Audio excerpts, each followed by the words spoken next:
Hello, hello, hello. Welcome to Royal Sussex Live. Welcome, one and all. Thank you so much for being here.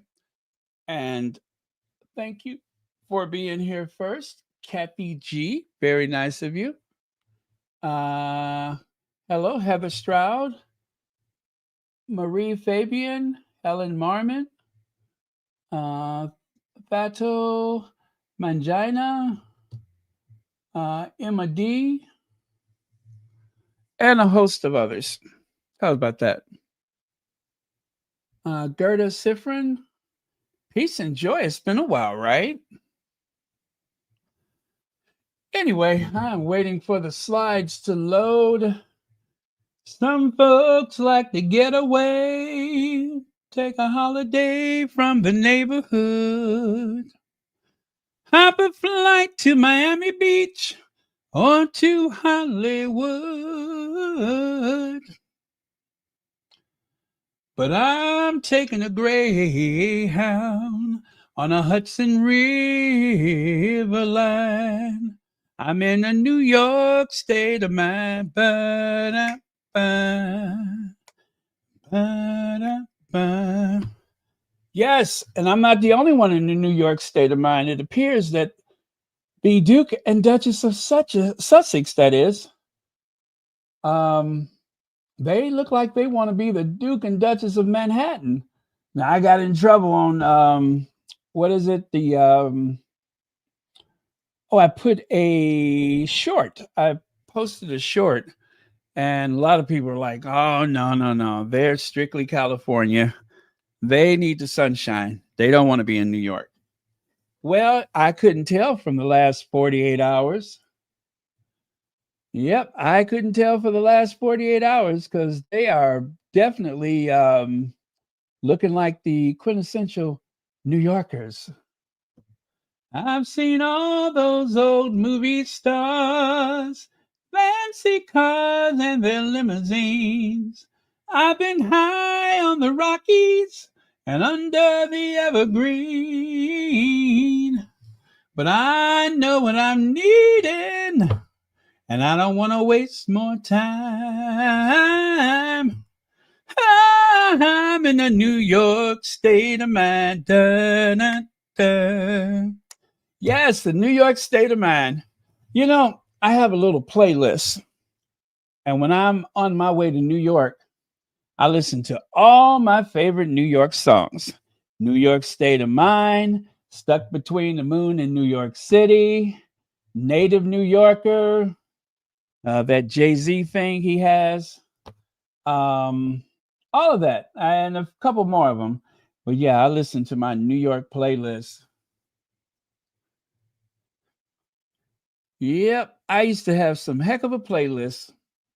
It was so easy living day by day, out of touch with the rhythm and blues. And now I need a little give and take. The New York Times and the Daily News. Okay. Hey, Joan. Vina Robbins. Am I saying that right? Compton Caligal. And a bunch of other folks. H. Knight, thank you so much. My goodness. For 41 months membership. Very cool. Thank you. 41 months of membership. Okay, let's get started then. Since I'm in the New York state of mind. New York state of mind. A New York state of mind. That song kind of gets stuck in my head. But I'm in a New York state of mind. Don't forget, if you are in any way able to get in touch with Giorgio Armani, the House of Armani, whatever they call it, LVMMJVM, whatever the parent company is, please do let them know that I would like to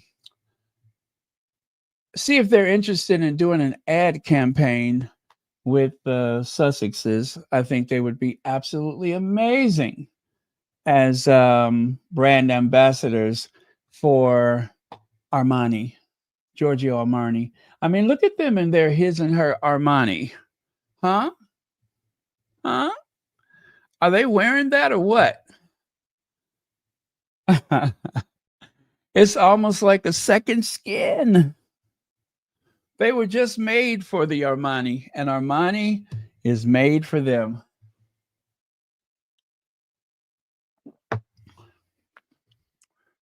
There's nothing better than seeing the Sussexes in New York wearing their his and her Armani suits, right? Because we're in a New York state of mind. Hey, Hazel, you missed the solo. Shall I take it from the top? Some folks like to get away, take a holiday from the neighborhood, hop a flight to Miami Beach or to Hollywood. But I'm taking a Greyhound on the Hudson River line. I'm in a New York state of mind.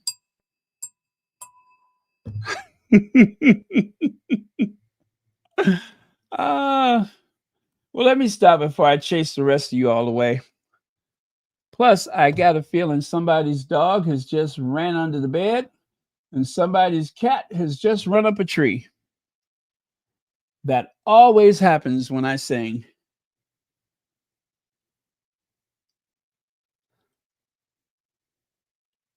Is that right? Mr. Armani owned his company. Oh, well, thank you, Hazel Jones.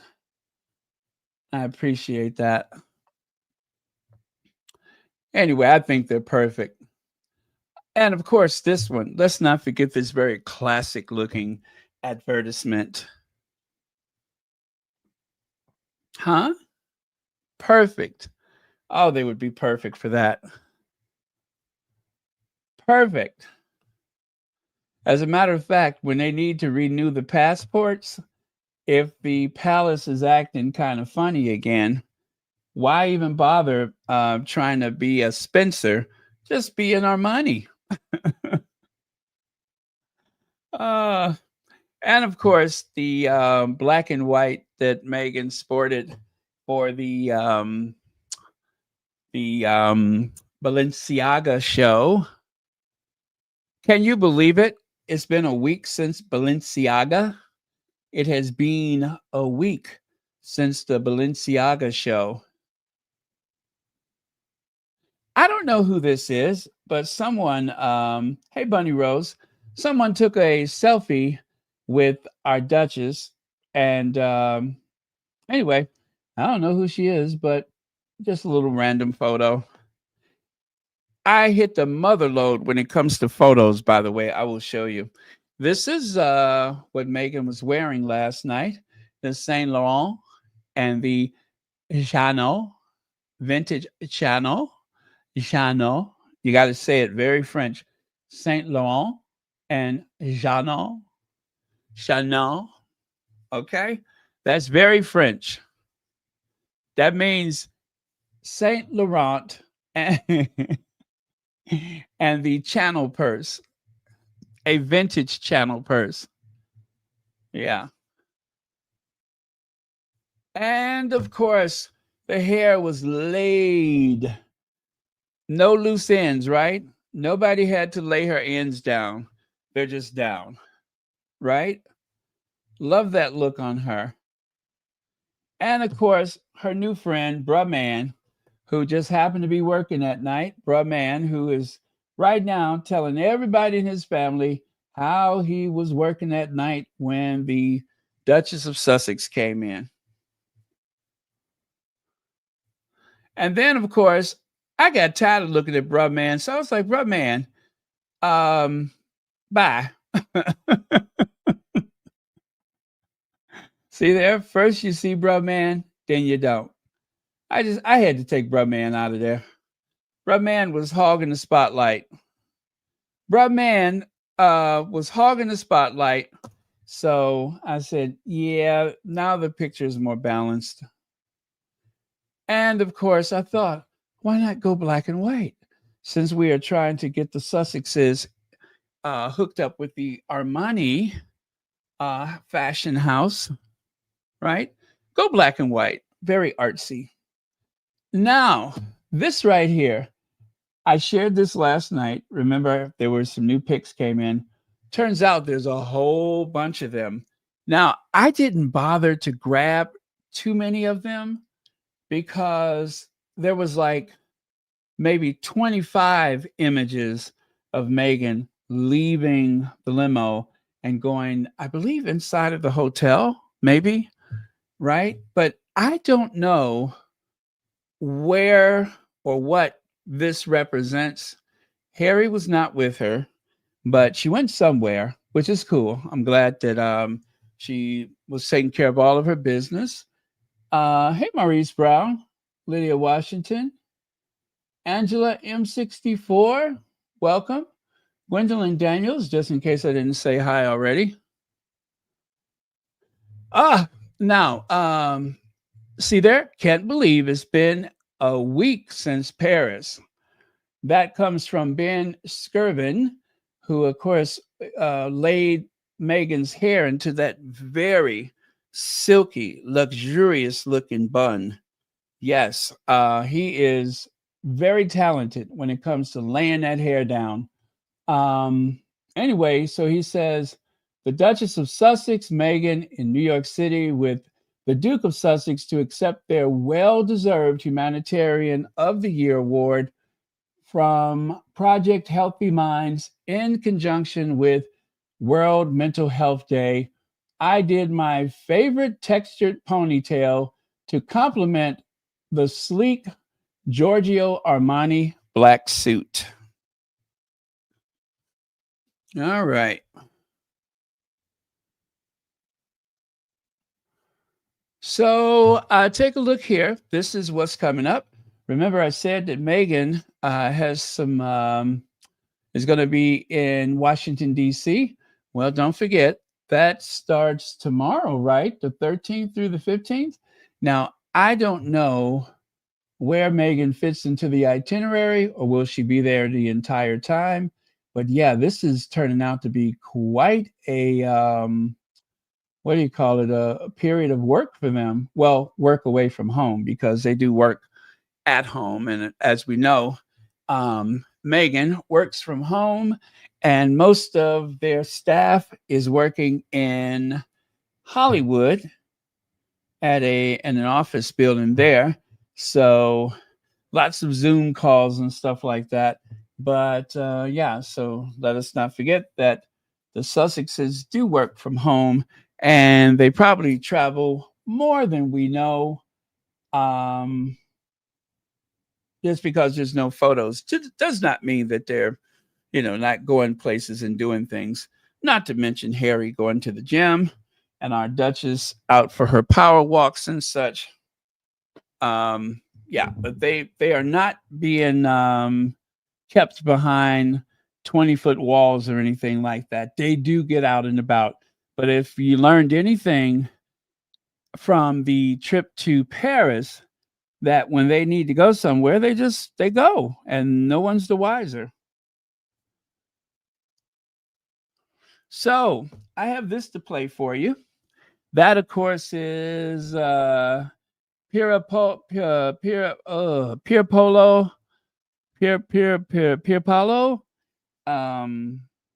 that guy, the designer. And you can hear him in his own words, his description about Meghan at the Balenciaga show, his premiere as the creative director at Balenciaga. So yesterday I shared what I shared from the magazine article, but now you can hear it in his own voice. The internet with the collection alone, but I think you... Okay, let me start that over again so you can hear it from the beginning. I mean, you broke the internet with the collection alone, but I think you also won what they call the celebrity guest sweepstakes. the Duchess of Sussex there in two custom looks, one white, one black. How did that happen? But actually, like everything in my life, it just happened. We started texting some years ago. Texting, yeah.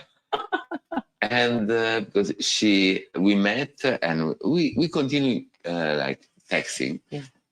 And it just happened. She said, "I'd love to come to your show." We've been talking about the moment. I was starting in Balenciaga. I was kind of explaining what I was about to do, and now how I wanted to manage the house. And yeah, it just happened. She's never been to a fashion show. I know.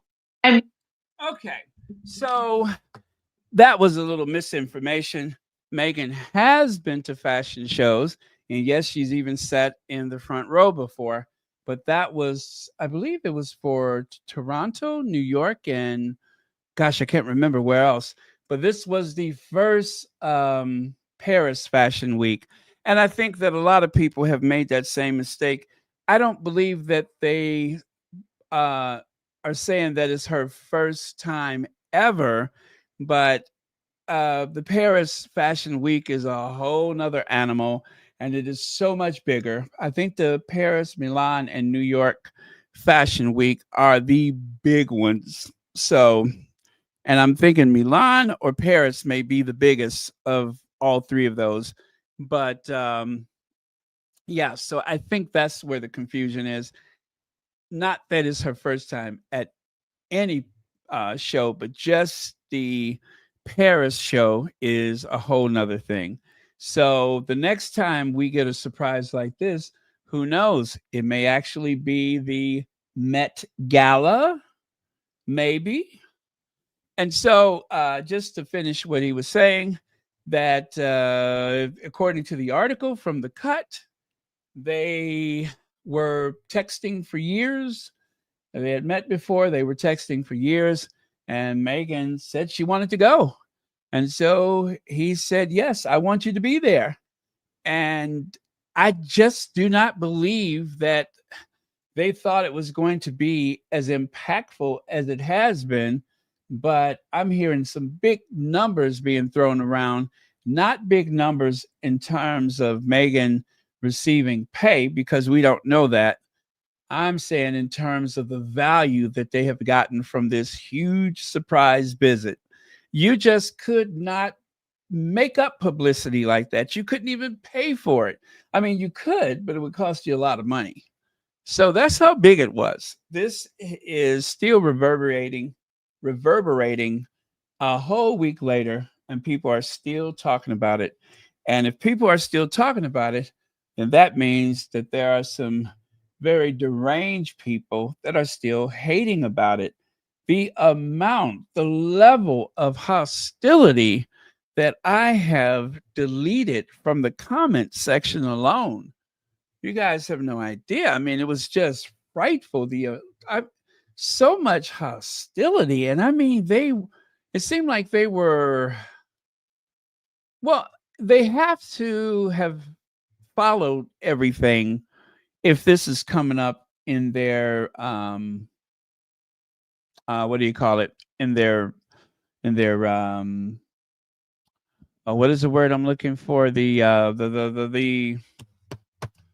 in their algorithm. Yeah, if it's coming up in their algorithm, then they've been watching, and it's what they're eating and drinking and consuming ever since the first surprise photos came out, and they just have not stopped looking at them yet. And as Ted Sarandos says, whether you like them or you hate them, you're still watching. You're still watching. And there is a thin line between love and hate. Sorry to say that, but it is true. So, yeah, so that's the designer himself. And as she said, you hit the lottery. You broke the internet. Hearing that kind of language is likely to infuriate some people that would prefer the Sussexes are just stuck behind 20-foot walls and afraid to come out of the house. And of course, it's brought up that debate again about, well, if Meghan isn't safe here in the UK, does she think she's any safer in Paris? Well, the thing is, that was a surprise. Nobody knew she was there. But the difference of going to Paris that is a surprise trip to Paris, in comparison to Meghan going to the UK, where, I mean, let's face it, there are some people who do not trust the police. They don't trust the police. And I'm sorry that I would say there's good reason why you should be very careful before you just walk into a situation like that, because we found out from the phone hacking and such that there were some people who were depending upon the police to gather information. So, and that's not to say that all police are the same way, but in particular, I would just worry for the Sussexes. They were safer in Nigeria and Colombia, but going to the UK, which is like anger, crazy, central when it comes to the hostility against the Sussexes, it just wouldn't be safe. It just wouldn't be safe. The vast majority, and let's make sure we keep this on the record, the vast majority of people would celebrate the Duchess coming back to the UK. But there are those that are a bit extreme that cannot be trusted. And that's just the way it is. There's some people that are a bit extreme. So, before we continue with the Sussexes, let me take care of this little public service announcement.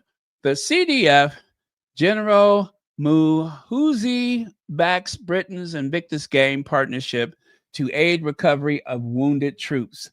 A new diplomatic partnership with Uganda. Prince Harry's Invictus Games signs partnership with Ugandan Defense Forces aimed to bolster the rehabilitation of wounded UPDF soldiers.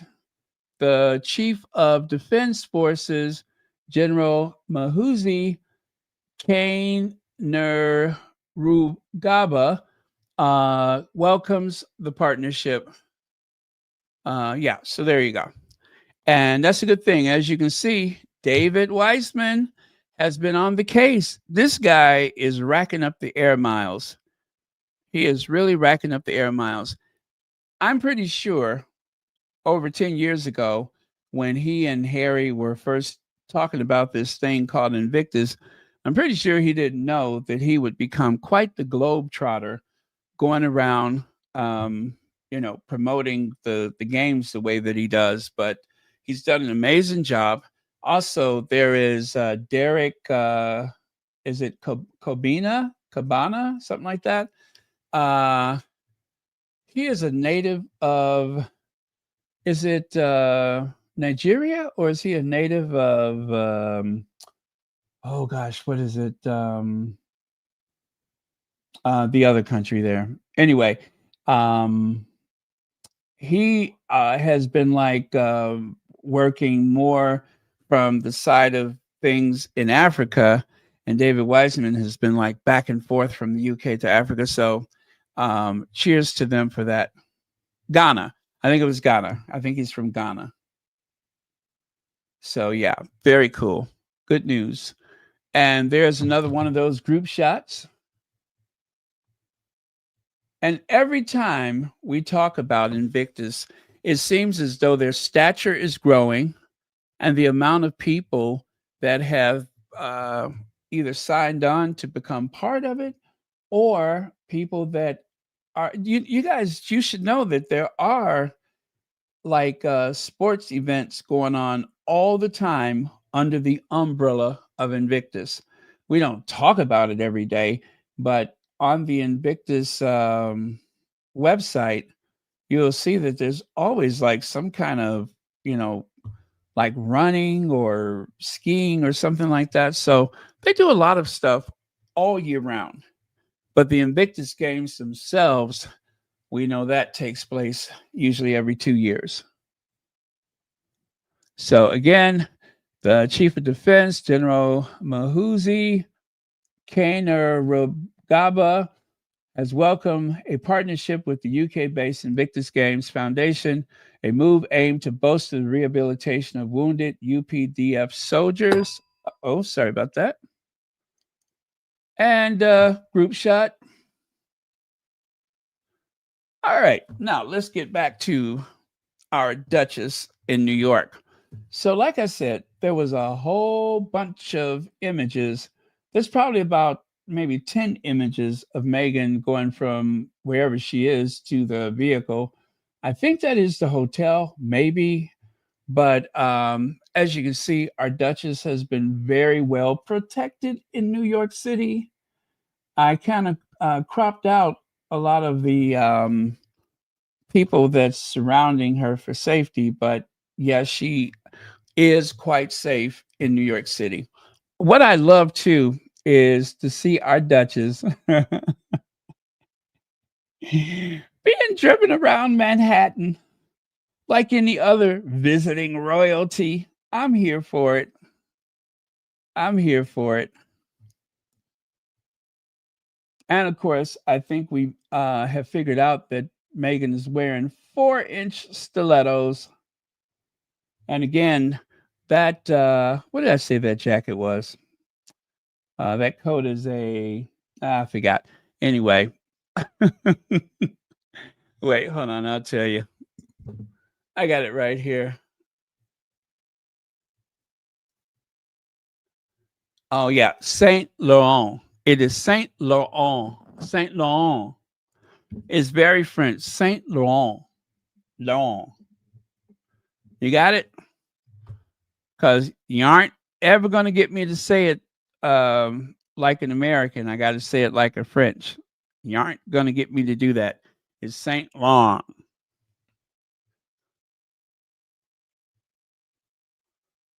Okay. Next. And then this, of course, is leaving the restaurant. So as you can see, it's getting dark outside. And now this is leaving the restaurant.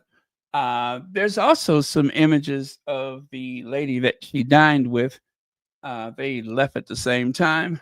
But there's Bruh Man back there smiling. Can't wait to get home to tell his family that he met the Duchess of Sussex. Oh, you like that jacket? Nice, right? And of course, Meghan looking beautiful and polished as per usual. There you go. Nice long view. As you can see, like I said, it's already dark outside.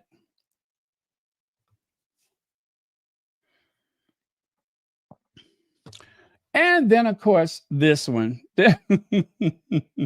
Why do I love this so much? I just love it. That huge SUV, that huge luxury SUV. And there's our Duchess stepping out, just looking like money. Old money, quiet luxury. Not the nouveau riche, but the old luxury, old money. Yes. Yes, come on, Meghan. I tell you, I just keep looking at these. I love it. I love it. I love that for her. It looks good on her. Money and success looks very good on her. And let me see if I can read that sign. I do believe that this is the hotel. It said so in the description for the images, but now I don't. Let me see here. Yes, that is. It looks like the rear entrance of the Soho House. It's, yeah, you know what? Because the sign above says deliveries. Soho House, New York, deliveries. Yeah, so yeah, she's using the rear this time. Oh my God, how good does she look? How good does she look? Ah, I just keep looking at these photos. You would think that this was my kid running around here being pampered like this, but I am here for it. It's what she deserves, especially after what she's been through with that awful group of people back there in those Kensington Palace and Clarence House. And of course, there's these. Like I said, I found the motherload of images, one after the other.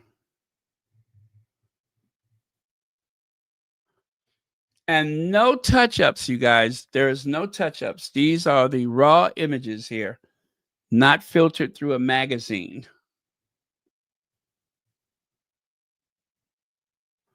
Huh? Huh? What? What y'all talking about? Huh? Daniel Martin. Let me see here.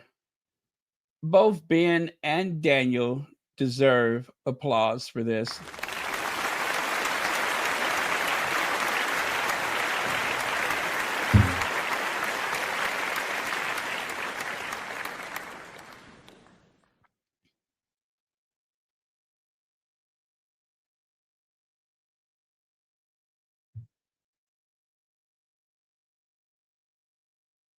All right. Again, Armani, Giorgio Armani from head to toe. Now, let me see here. I need to make that bigger so I can see what it says there. This is a letter. Oh, is it over here? Nope, it's over there. I found it. Okay. So, yeah, I cannot see that. Hold on a second. I can't see that.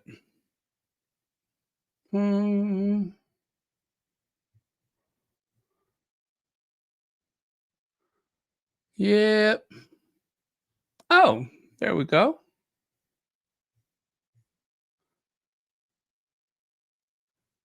All right. So this is the lady that presented the award to the Sussexes. Oh my goodness, Joan Lawman. Thank you so much for the super chat, a super sticker. And of course, you're already a member. Thank you so much for that. I really do appreciate it. Thank you so much. And thank you for the constant support for Royal Sussex. Right? Let me see.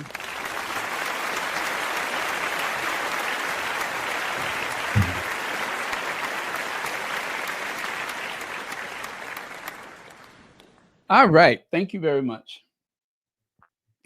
So it says here, you can't teach them, give a damn. Tony, as always, brought the perfect words. This week, I'm not sure what that means. This week, the Duke and Duchess of Sussex received the honor of Humanitarian of the Year. In the press and particularly social media, you'll find hate-fueled criticism, people questioning why they deserve it, even outright claiming that they don't. People pretend to know who they are and what they have and what they have done that in truth have no idea. Consider listening listening to the countless families Harry and Meghan have helped. Families like the Roberts, families that have helped not just through I'm so sorry, I'm messing this up. Families they have helped not just through money and words, but by personally showing up over and over, by personally making phone calls, sending notes, and picking fruit from their garden for grieving parents so that they know they are not alone, but putting ideas, resources, and support into action to ensure that these families have what they need to stand up and fight back against predatory tech companies. No one, I repeat, no one has done more for the thousands of families the Social Media Law Center serves than the Duke and Duchess of Sussex. And no one, I repeat, no one has done more for those of us at SMBLC who love these families and need Sussex. Okay, something got cut off here. Oh boy, I cannot see that. Need the Sussexes, as I say, them to be okay to do the work across litigation, legislation, and education than the Duke and Duchess of Sussex. Oh, gosh, my eyes are hurting. As far as the Social Media Victims Law Center and the countless families fighting for corporate accountability are concerned, no one is more deserving of this title than the Duke and Duchess of Sussex. Their humanitarian speaks for itself, and I feel bad for those who live in the place where social media dictates life rather than seeking truth from those who have witnessed it firsthand. That must be sad, pessimistic, and a scary place to live. You can unplug. Hashtag you can unplug. Thank you to the Duke and Duchess, to Archwell, to the Parents Together Foundation, to Heat Initiative, and to Project Healthy Minds for shining light on harms we can no longer allow to stay hidden in the dark. You are what our children and families needed and will always need. Wow, that is, oh, you know what? Oh, never mind. That is too small. I was going to say, I was going to put this on the community post, but I got to find another way to do it. But anyway, yeah, let's do one more applause for the Sussexes.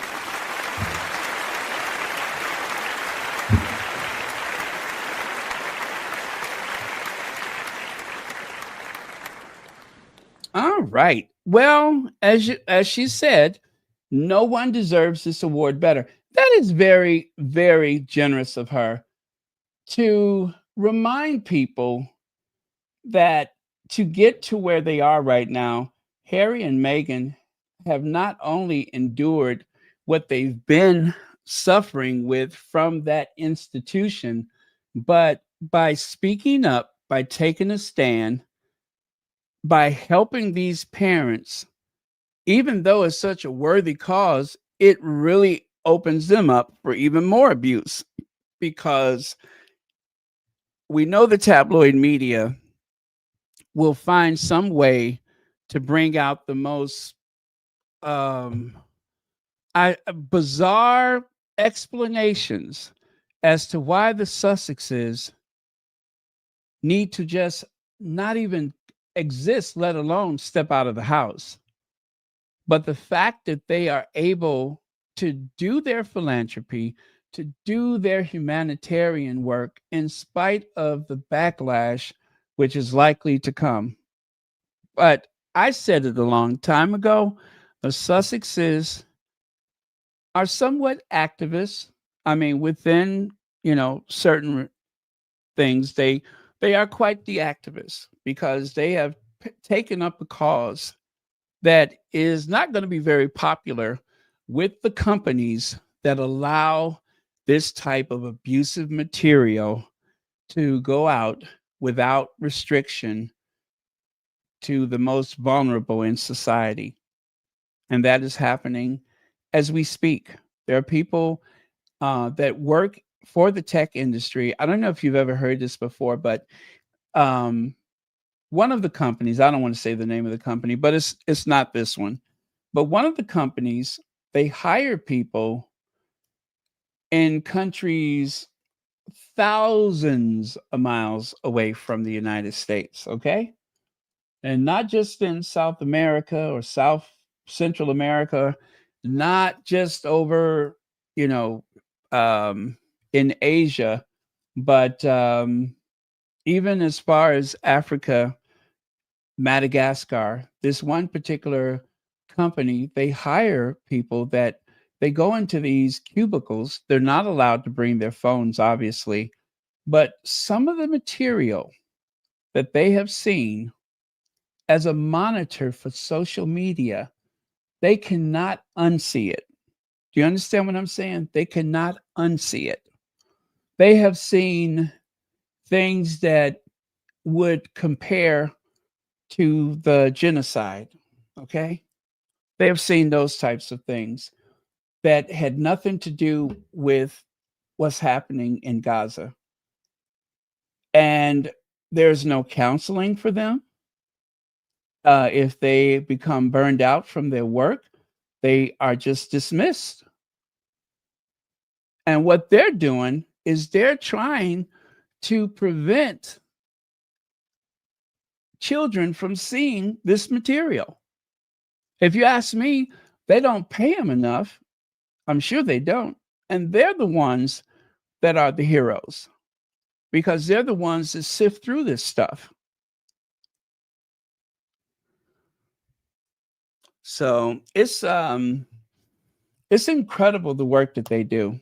And I do not think that anybody follows up with them.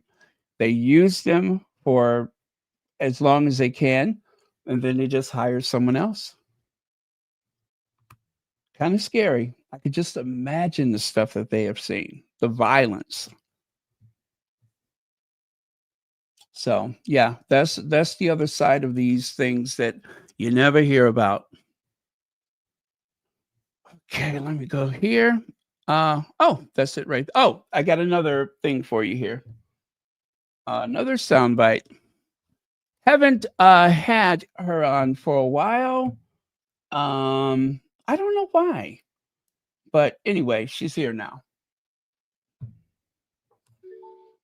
The PR power move that everyone missed. The PR power move that everyone missed.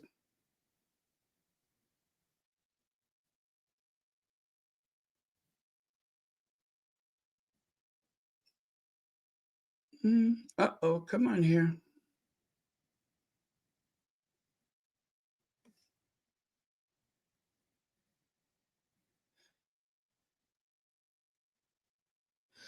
Okay, come on, phone. There we go.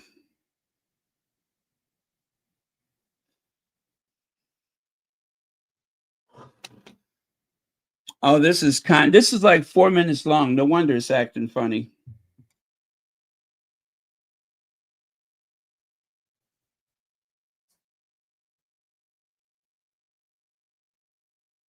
Everyone wrote about, but almost no one understood. What do I mean? I'm talking, of course, about Meghan Sussex at Paris Fashion Week. She was front row. You know what? That background noise is kind of bad. I don't know if I didn't notice that earlier, so I don't know if that's coming from her. Flawless skin, very sleek hair, and that calm, commanding energy that could silence a room. But this isn't just fashion. That's not what I'm here to talk about.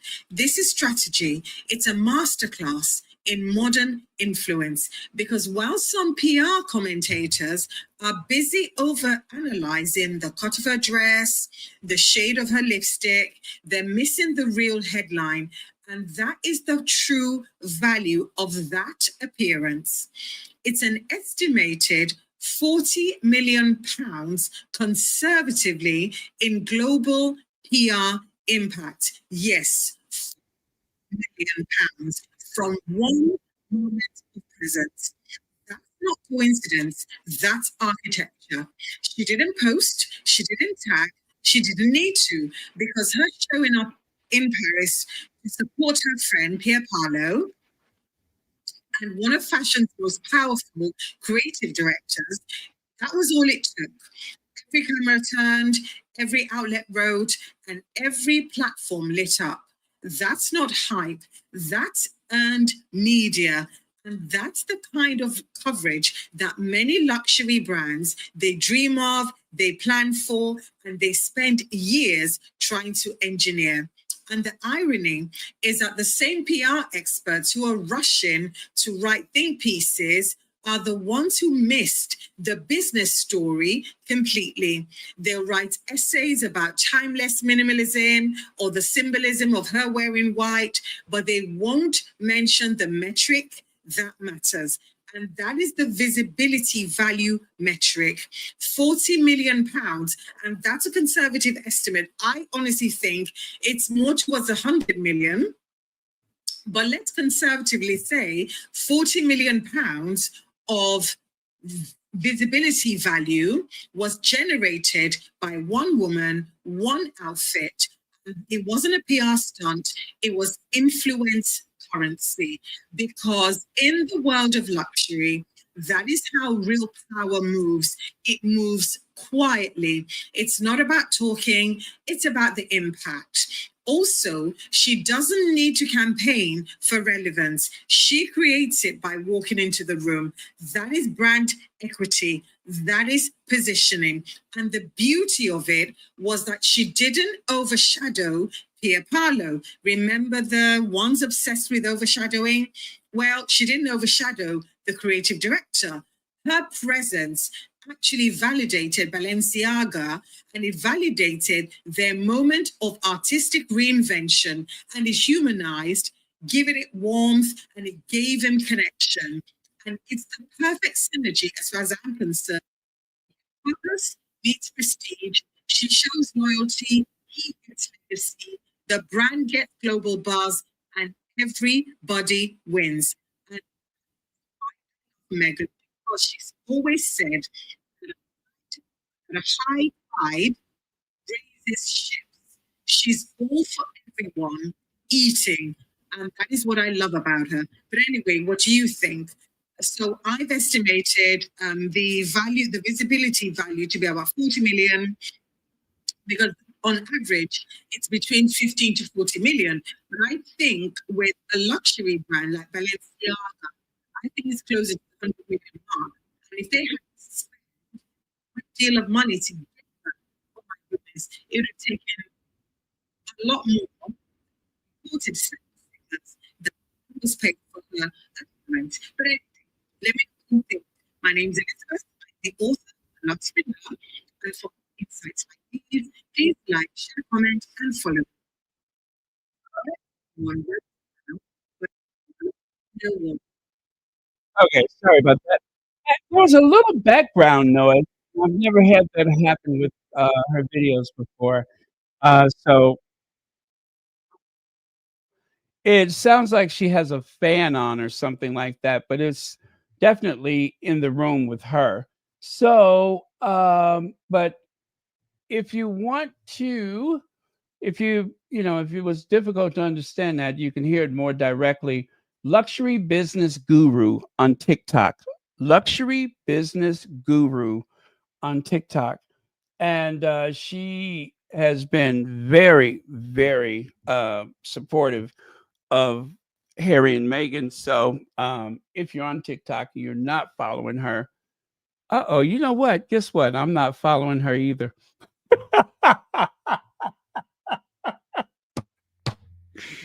I just looked, I'm like, wait a minute. I'm not following her. Okay, I got it now. Yeah. So, see there? And I was nice enough to rat myself out. But yes, make sure you do follow her if you're on the TikTok. So, yeah, that is something to think about. A value estimated at 40 million pounds. 40 million pounds. Ad campaigns are very expensive. Years ago, when Oprah gave those cars away, a lot of people thought that Oprah purchased those vehicles, but she did not. It was a branding strategy from GM for the Pontiac G6. Given the values of the individual cars combined, they gave away about $25 million worth of vehicles that day, right? $25 million worth of vehicles. I believe they gave away about 250 vehicles, something to that effect. So, given the price of the vehicle, it came out to about $25 million. Well, if they would have had an extensive ad campaign, even years ago, an expensive ad campaign would have cost way more than that. As she just said, more like 100 million. So that was the best promotion that money could buy, is a whole hour of people screaming on the Oprah Winfrey Show. However, the car was a big flop. It did not go very far. Um, the sedan market in the US has been shrinking, and the most popular vehicle sold in the United States, if you were to look at all the vehicles for sale, whether it's SUV, sedan, coupe, whatever, the Ford, I think F-150, the Ford pickup truck is the best selling of all the car companies in the US. Out of all the cars available in the US, the Ford F-150 pickup truck sells more than anything. So Lincoln doesn't even make sedans anymore, which is hard to believe, but they only make SUVs. They don't even make sedans anymore, which is scary. Lincoln, the Lincoln automobile, they do not make sedans, only SUVs. Anyway, so that was very interesting. Thank you again to the luxury business guru. Now, Williams' tearful World Mental Health Day film revisited 2017 conversation. William put on quite the performance. He did. He put on quite the performance. Now, if that sounds cruel, you should know this, that when William spoke to this same woman back in 2017, it was not nearly as emotional as what we've seen in 2025. Not nearly as emotional. I don't know what changed in X amount of years, but for some reason, William is barely able to keep it together when speaking to this woman. This is like a follow-up conversation. And my cynical mind believes that it had something to do with Prince Harry going to Ukraine. I really do believe that, because all of a sudden William is just so overwhelmed, so unable to the lady had to ask him, "Are you okay?" Yeah, he's okay. He's performing. I mean, after all, he is the president of BAFTA, isn't he? And under the chance that I may actually not have that 100% correct, let me just say this. Considering the way that they have treated our Prince Harry, frankly, my dear, I don't give a damn. I'm calling it as I see it. I'm calling it as though I am them and they are me, having to sit down, win, and listen to all that guff. I really do believe that William was putting on a great performance. I don't buy it for one bit. That is not who he is. He is cruel, ignorant, mean-spirited, and an absolute, oh, I can't say that word. Weird how that was about to roll off of my tongue. But yeah, that's what he is. A loser, a failure, and a short-sighted panty waist. Now, Feminagra has taken a deep dive into this, And Feminagra says Prince William's emotional display for the World Mental Health Day drew headlines across British media. The short film showed him listening to a grieving mother speak about loss, visibly moved as cameras captured his reaction. The coverage framed the meeting as a moment of raw empathy, marking a new chapter for the future king. Yet, this encounter was not new. The woman featured, Rhiannon Manning's MBE, had already shared her story with William 8 years earlier in a BBC documentary for his own Heads Together campaign. 8 years earlier. That earlier meeting, filmed in 2017, covered the same tragedy, now repackaged for a wider audience. This time, the palace's communication team presented it as an exclusive, sparking debate about whether the emotion was genuine or choreographed for impact. William is on a whinging campaign. Can I say that? William is on a whinging campaign. It astounds me that the very same things that they have accused Harry of, now it is done in the open by William, by Kate, and there's nothing to be said about it. There's no skepticism whatsoever.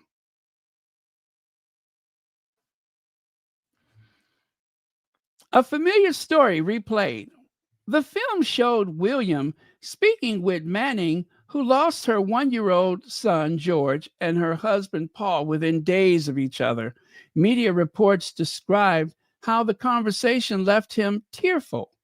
The narrative positioned William as deeply compassionate, connecting his personal grief to broader conversations about self-harm and mental health.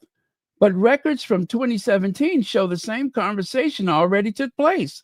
Manning featured in the 2017 BBC documentary Mind Over Marathon for Heads Together, where she discussed her loss with William in detail. During that film, he reflected on his mother's death, saying, "I still feel shocked 20 years on. You never get over it." The tone, the tone was respectful, but notably absent were claims of him being moved to tears. And let me tell you something else. I'm going to play the sound for that. I'm going to play the sound for it. Let me see. Oh, okay. I'll tell you what I'll do. I'm going to do this. I'm going to play the sound for it. So I want you to pick up on something that I mentioned when it came to the video from Ukraine, right? There's something decidedly familiar about this that I noticed in the Ukraine video, but I'll let you decide for yourself. Is that fair? I'll let you decide for yourself.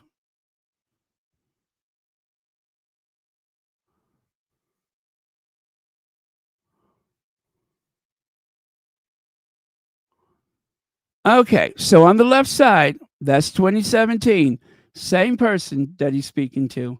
And here on the right, as you can see, he's about to slide up under the table with grief. Oh, he's beside himself, honey. He's about to slide up under the table. He's verklempt, whatever the hell that means. I think it's Yiddish.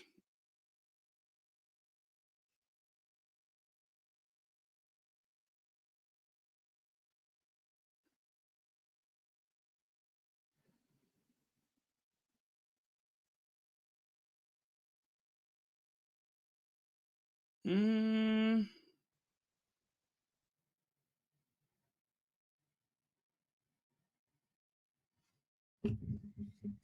I got a trip. Now you know what? I cannot find the. Don't worry, I got it. I will find it. I'm going to go to Zandy. Zandy has it. Zandy has everything. Zandy always has receipts. It comes at times. You had really dark days where that's been just. Yeah. Obviously, when my son George died, you know, life was just for me over, really. And then when Paul died a few days later, I just really struggled. So yeah, there's been some really dark days, and I've tried a bit of counselling here and there, but I'm very open. So I found my friends were my counsellors, really, and be fair to them, they deserve a medal because they've just put up with me, you know, and listened to me. I think being open about it must help as well, doesn't it? Because a lot of people really do hunker down about it and don't want to talk about it. Yeah. But one of the things we're trying to promote through the campaign is just having a conversation with a friend, like you're saying, and it's great to hear that. That's obviously helped you. It is, and obviously what happened to my husband as well. You know, Paul was just such a positive person, and for him to hide those feelings of despair, you know, I'm very passionate, as well as helping people who lose children suddenly, is raising awareness on mental health and the effects of shock and trauma on individuals, really. And it's important that there is communication and an openness about mental health. The statistics on men not talking about this is unbelievable. Yeah. I mean, most men do not talk about their mental health issues at all, let alone any other problems. But mental health problems is like really deep down there. We don't talk about that. You know, I worry about my son, obviously. You know, Now, as you can see, that pattern of speech reminds me of Ukraine, where he's talking incredibly fast, like he's got a plane to catch. Let's go to the Ukraine video, and you'll see what I mean. If you never noticed it before, you can hear it speaking to that lady. It's kind of hard because there's other people in the room. And of course, in order to get this new thing that they filmed, it should be noted that unlike this first visit, the second one doesn't include a room full of people for maximum effect, right?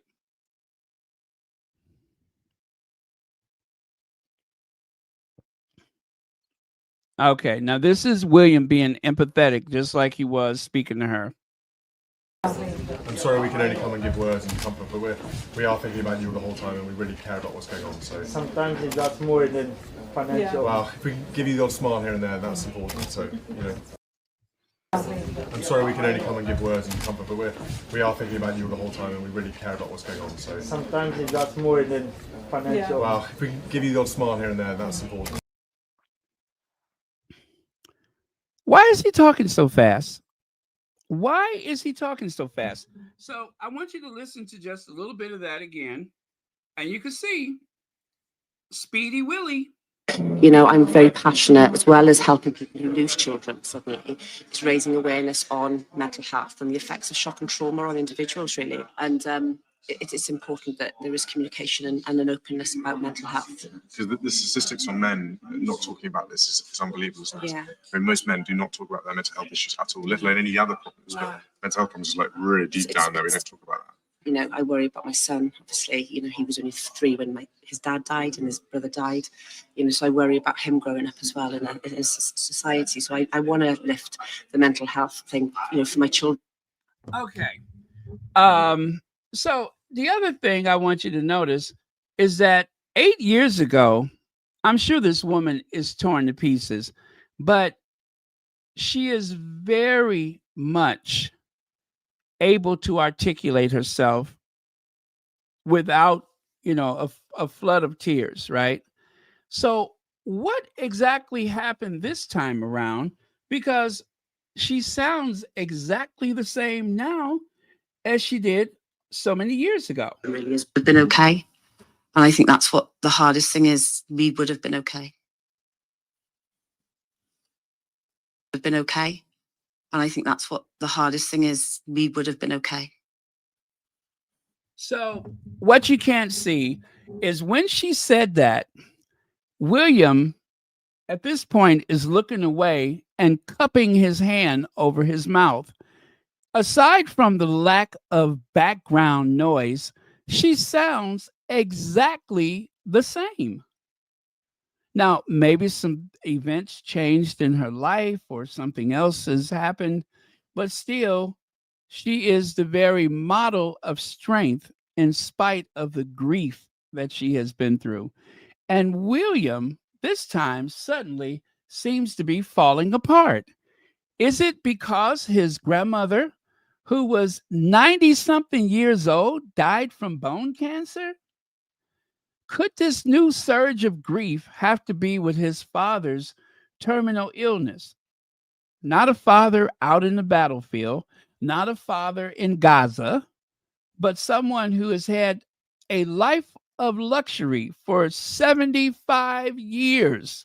He's never had to worry about the electric bill. Is that the father that's got him all torn up right now? What is it? I'd like to know.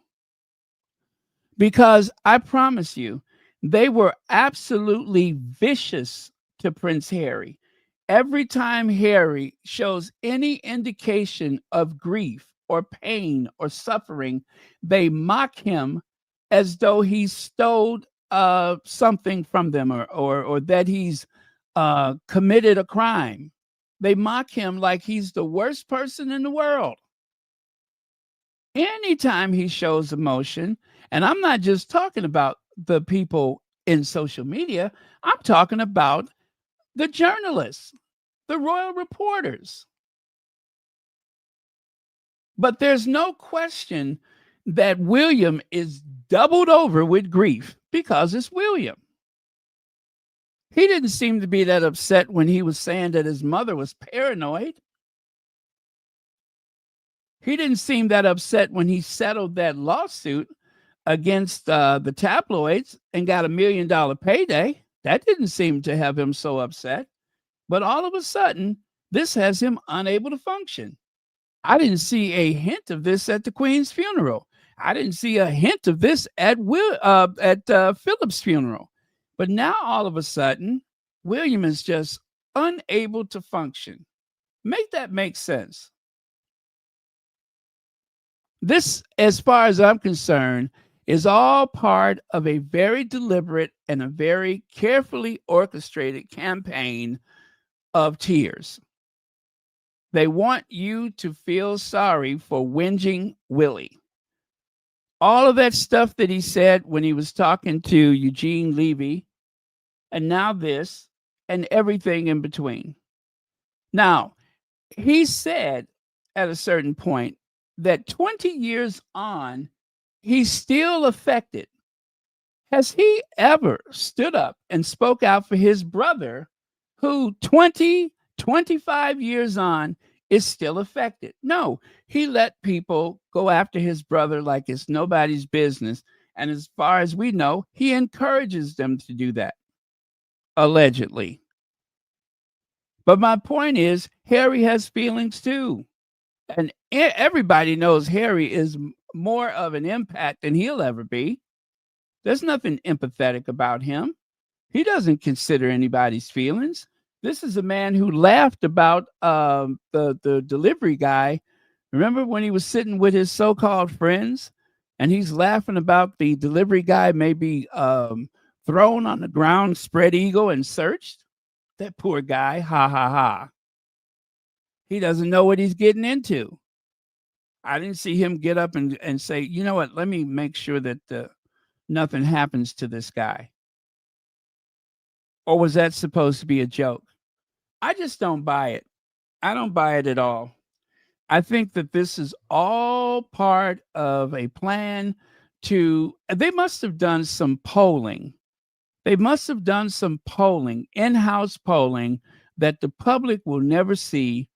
And one of the things that people have probably expressed in those polls is that he is a very mean individual, cruel. He is known for his temper. They cannot suddenly make you believe that the man who was known for being incandescent with rage is anything but that. Also, there's enough people who who are not going to forget that he attacked his brother while he was hunting the grounds of Kensington Palace looking for his sister-in-law for God knows what. I'm sorry, the president of BAFTA, I don't buy it. I do not buy it. I think it's a bunch of malarkey. And it was designed to compete with Harry. Not even, a month later, and already he's sitting there with his hand cuffed over his mouth. What is different about this? The woman is completely in control of her emotions and has dealt with things privately. But the soon-to-be King Willie, he all of a sudden he can't sit up straight, looking out the window and everything. Come on, man. Come on. You didn't carry on like this when your grandmother died. This time, however, emotion took center stage. The recycled encounter, prompted as a new moment of connection, suggested a deliberate attempt to amplify vulnerability. You hear that? A deliberate attempt to amplify vulnerability. It was not compassion discovered, but compassion replayed for effect. You guys, I love Feminagra. The mirrored playbook. The mirrored playbook. The resemblance between the Sussex and Wales household has become difficult to ignore. Archwell piloted the Parents Network in 2023 and expanded to reach by 2024. On October 2025, the Royal Foundation unveiled the National Self-Harm Prevention Network, backed by more than $1 million over 3 years. Both projects share near identical visual branding and tone. The Sussex model is rooted in collaboration and continuous engagement. The Wales's version, though polished and appears tied to public cycles rather than sustained action. In other words, as they need to garner sympathy and attention, that's when they will reference their thing they just set up here. Side-by-side comparisons showing Archwell Foundation's parent network logo beside the Royal Foundation National Self-Harm Prevention Network, both using, as a matter of fact, let me show that to you. I have that from yesterday. Let me find that slide and you'll see exactly what I'm talking about. Near identical branding. I'm telling you, I'm so sick of these people. I don't know what to do. Do you hear me? Sick. I'm sick of them.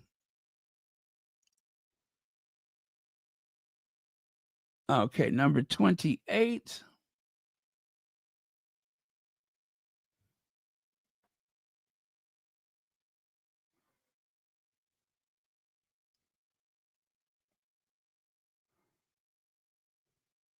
You see there?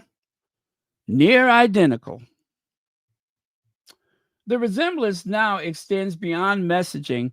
The 2025, both using near identical layout and themes, highlighted parallels between the Sussexes and Wales's mental health project. The resemblance now extends beyond messaging. In 2025 video revisited William's earlier meeting with the bereaved mother he first spoke to in 2017, yet it was presented to the public as if the exchange were entirely new.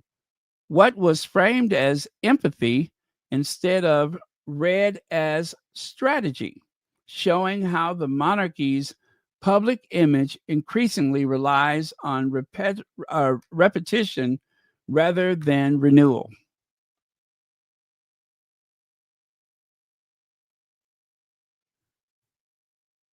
Okay. Now, Prince Harry and Meghan's support help me. Oh, you know what? That's the wrong one. Let me get back over here. There you go. So Prince Harry's set for a tricky situation after Ukraine trip left Prince William rankled.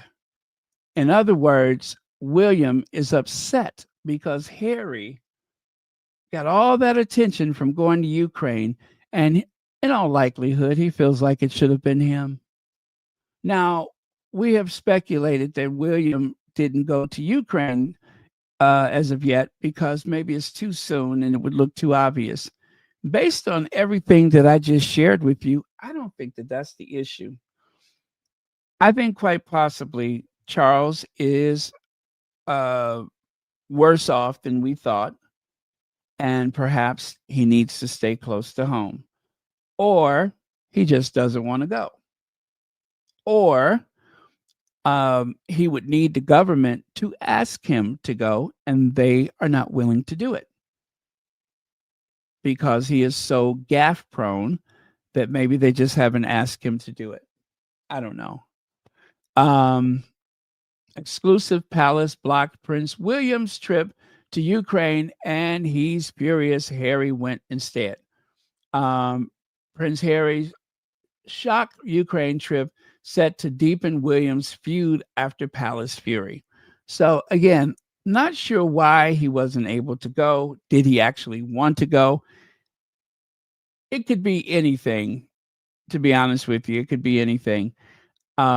I would be inclined to believe that he wants to go, and I'm thinking that the government probably just blocked it. Maybe they would rather he wait before he goes there until it's absolutely necessary. But the real slap in the face should not be the fact that Harry has gone there twice. The real slap in the face is that Anne, Princess Anne, loose squares, Anne, Lucy's, was able to go, and William has not gone yet. I'm not sure what that means. I'm really not sure what that means. Is it his rank in the order of the what do you call it? The line of succession? Is it because of the Caribbean fiasco? Kind of hard to say. But they say the government blocked him. I say he's just lazy and didn't want to go. I don't know. Knowing him, he probably is upset that Harry went, but not upset enough to go himself. Maybe he just wants to make sure Harry never goes again. That's interesting. I don't know what to think. Okay, so recycling emotions for optics.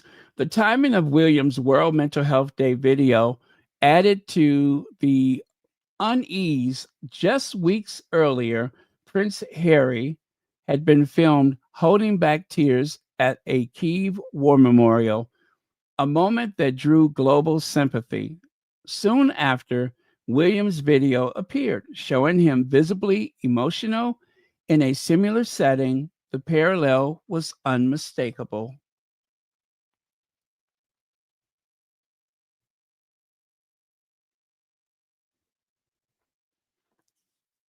Side-by-side comparisons. Let's go back here again. Side-by-side comparisons of the Daily Mail headlines covering these two events show Prince Harry holding back tears at a Kyiv memorial. And it's kind of hard to see that because of the blue and white arrow.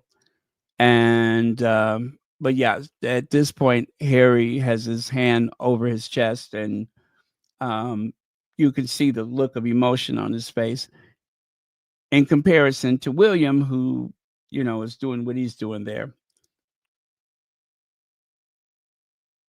And Prince William appearing tearful in October 2025 mental health video illustrating how William's emotion displayed followed Harry's widely shared moment of compassion. The sequence left the impression that William's emotion had been carefully staged rather than spontaneous. When empathy becomes a visual tool, sincerity risks being replaced by performance. When action meets optics. When historian Tessa Dunlap told ITV News that Prince Harry gives his brother someone to push off and compete with, she described a truth now evident. September 2025 made that plain. And I do remember that. Tessa Dunlap said that Harry provided William something to push off against. In other words, someone that he can compete with, because there's not many people who have the same shared history. You know, there's only a handful of people in the world who have experienced life the way William and Harry has, being princes of the realm, having their mother die tragically in a unexplained, mysterious car accident, right? And other things. So yes, this is something that is very unique to the two of them. After Harry returned to Britain to honor long-standing charity commitments and deliver pledged donations, Kate and William reappeared with a sudden wave of public engagements. Their return followed a year marked by light workloads and lengthy holidays. To close observers, the timing appeared calculated, a bid to share the spotlight rather than serve it. By contrast, William, who has yet to visit the country, offered sympathy from a distance. During a meeting with Ukrainian refugees, he said, So, you know, I'm sorry, he said, I'm sorry we can only come and give words and comfort, but we are thinking about you the whole time, and we really care about what's going on. So Sometimes it's that's more than financial. well, if we can give you the odd smile here and there, that's important. So, you know, I'm sorry we can only come and give words and comfort, but we are thinking about you the whole time, and we really care about what's going on. So Sometimes it's that's more than financial. well, if we can give you the odd smile here and there, that's important. So, you know. okay, and believe it or not, that's exactly what they have in print. I'm sorry, we can only give you words and comfort, but we are thinking about you the whole time, and we really care about what's going on. Well, if we give you a little smile here and there, that's important. Well, if we give you a little smile here and there, that's important. Connie Balmer? Hey, Connie Balmer, I thought I recognized that wrench. I said, who is the new sheriff here in town? There we go. Connie Balmer. Y'all better straighten up and fly right. There's a new moderator. Straighten up and fly right. Straighten up and fly right. Straighten up and fly right. Cool down, pop. You're going to blow your top. Okay, so let me see. Is this article almost done? Let me see. I think this is kind of a long article, ain't it? Oh, it's almost done. Okay, so where did I leave off? The remark, though intended to console, exposed the limits of his engagement. The words could not bridge the gap between statement and action. By the time Harry made his second visit to Ukraine later that year, the difference between empathy and optics had become impossible to ignore. The news headlines from the Express, Substack, and GB News discussed Prince Harry's 2025 Ukraine visit, and there were reports that Prince William was angered after palace officials blocked his own trip, fueling speculation of renewed royal tension.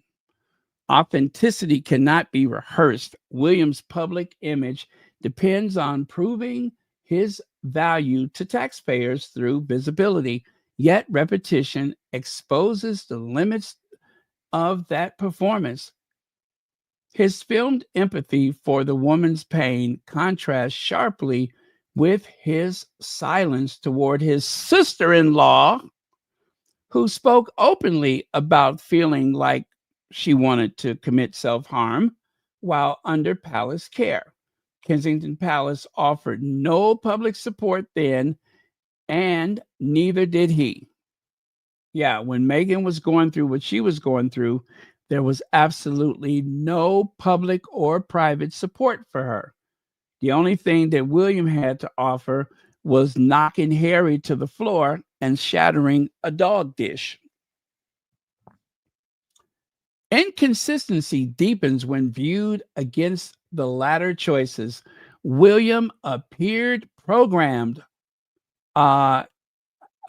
appeared in a program hosted by Jeremy Clarkson, the same man who once published a column describing violent fantasies about Meghan, the Duchess of Sussex.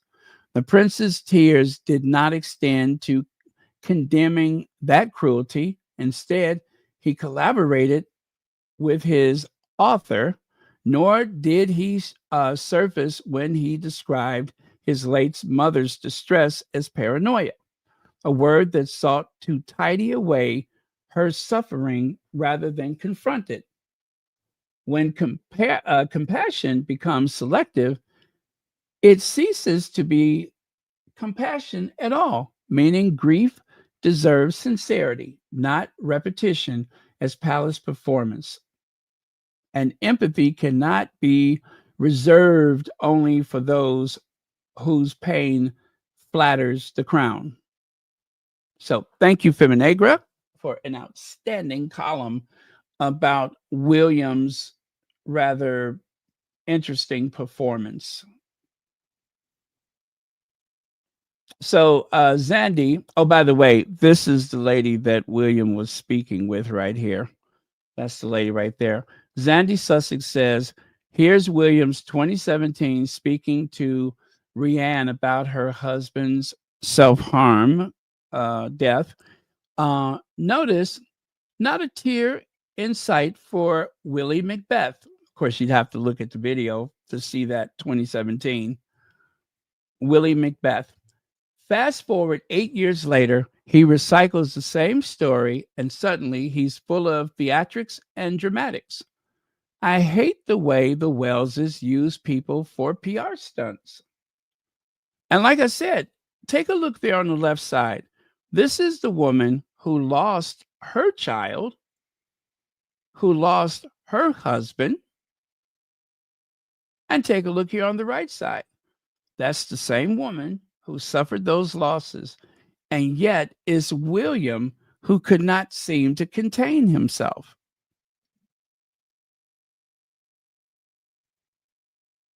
I smell a rat. I smell a rat. Now, how Prince William and Kate Middleton copy the Sussex model without the substance.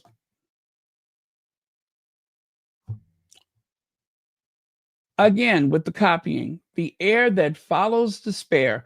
Prince William works, that is, like clockwork in copying Harry and the Sussexes, of course. Prince Harry was seen being visibly moved in the Ukraine last month. It made the headlines. So like clockwork, in a rare occurrence, not typical of his character behavior, well, as we know, William had to do the same thing. This is very disturbing because this is stalker behavior.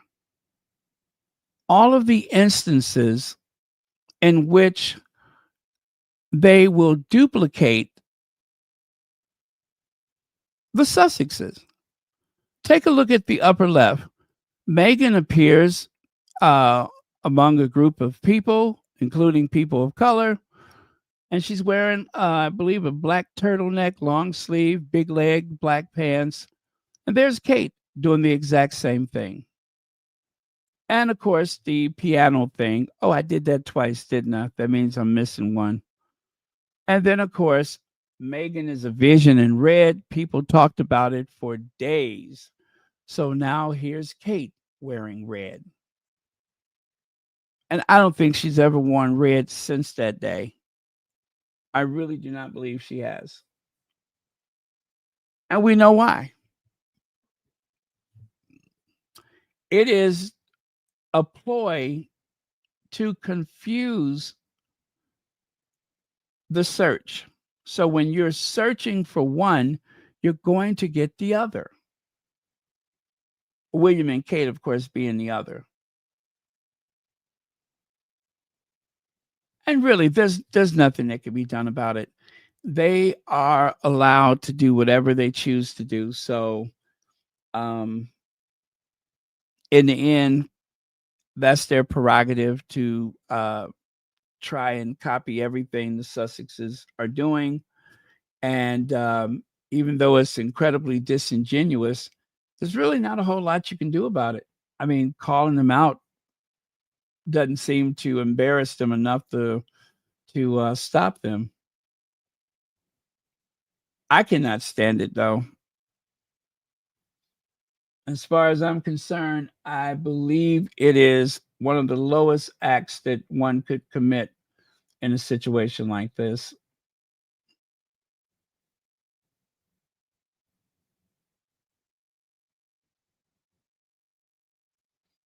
Yeah, Prince William's image has undergone another transformation. His recent appearance show a man suddenly more emotional, more reflective, and more willing to tear up for the cameras.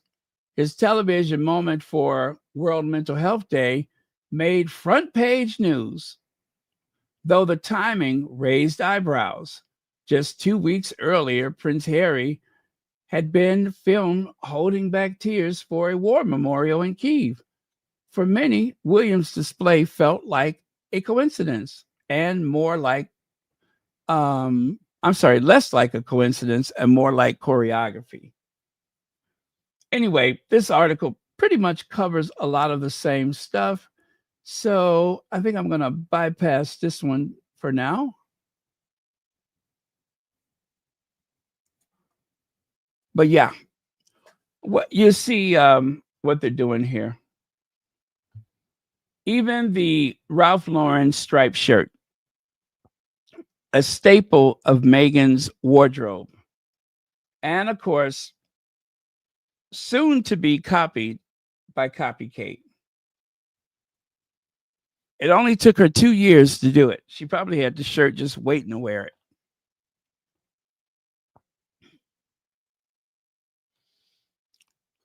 How even the Kate Middleton effect can't save crumbling fashion brands backed by the royals. Did you all know that there was a Kate effect? Helen, we haven't seen you here forever. I smell, what's that? I smell a hole in jean pocket. Oh, I gotta be careful with this. Oh, the old tweezers and twisting, yeah, to get the tears to flow. I've heard of that one before. Yeah, I heard of that one before, where one needs to almost impale oneself, whatever it takes to get those tears flowing. I don't think that's beneath William. As a matter of fact, I think William has been through more interesting torture than that to get where he needed to go.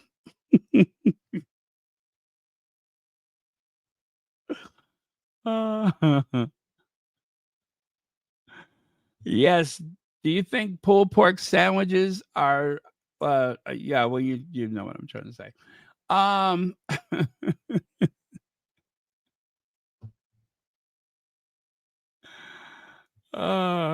Okay. So, these are all the fashion houses that in recent years have collapsed under the weight of Kate. Vampire's Wife, they went out of business. They went belly up. They all go belly up eventually. anything that Kate touches in terms of the fashion world is subject to fail. So it says here, Kate Middleton and Princess Beatrice have often been seen wearing the Vampire Wife's trendy, glittery dresses over the years. However, the brand ceased trading in 2024 after a decade amid struggles to recover from the pandemic.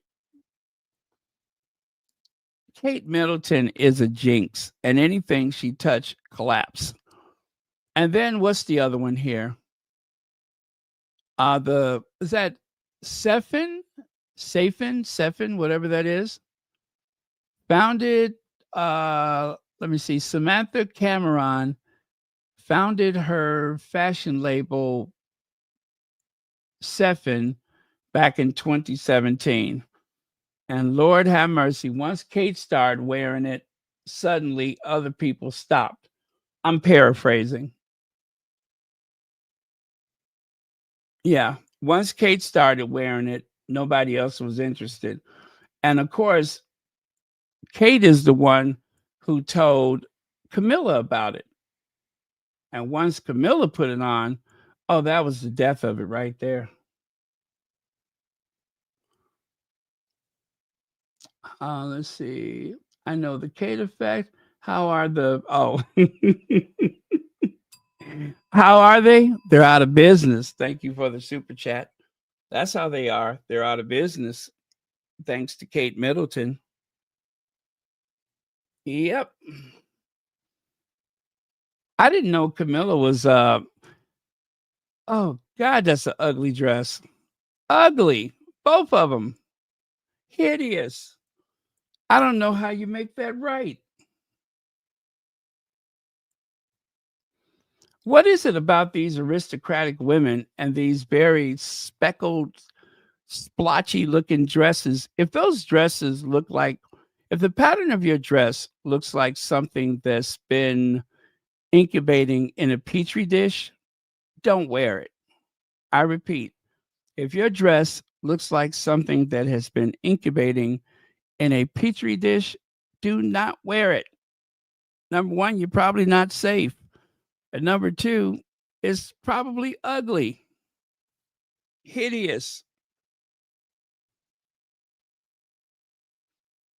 And just when you thought it was as bad as it can get, Camilla put some boots on just to destroy the rest of the look.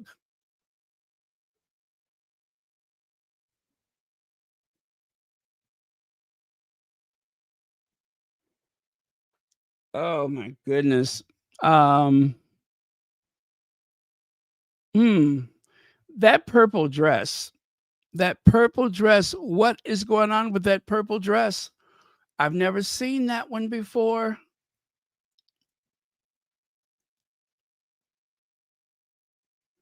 I've never seen that one before. It's like an air hostess cocktail dress. The fashion brand Issa closed in 2015 after struggling to finance the increased demand for its products following Kate Middleton wearing its they're being nice. If Kate Middleton wore it and there's a Kate effect, why would you have trouble refinancing? They're being very generous. It has nothing to do with refinancing. I don't believe that. They could not afford to. They ran into trouble trying to refinance after Kate Middleton wore their dresses, and they couldn't go into higher production fast enough, I guess is what they're trying to say. Yeah, right. Either way, Kate killed that company. And then what is this maternity brand? Seraphine. Another one that has bitten the dust.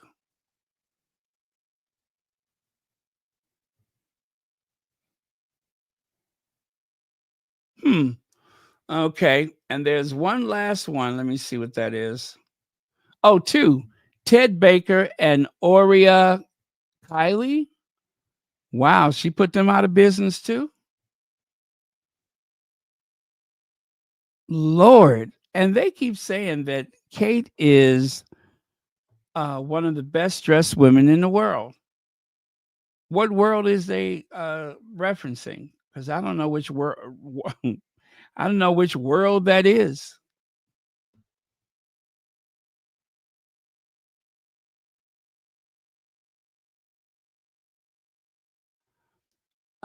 Anne is here. Let me see. Yes, they really should. Strong patterns tend to look like old curtains most of the time.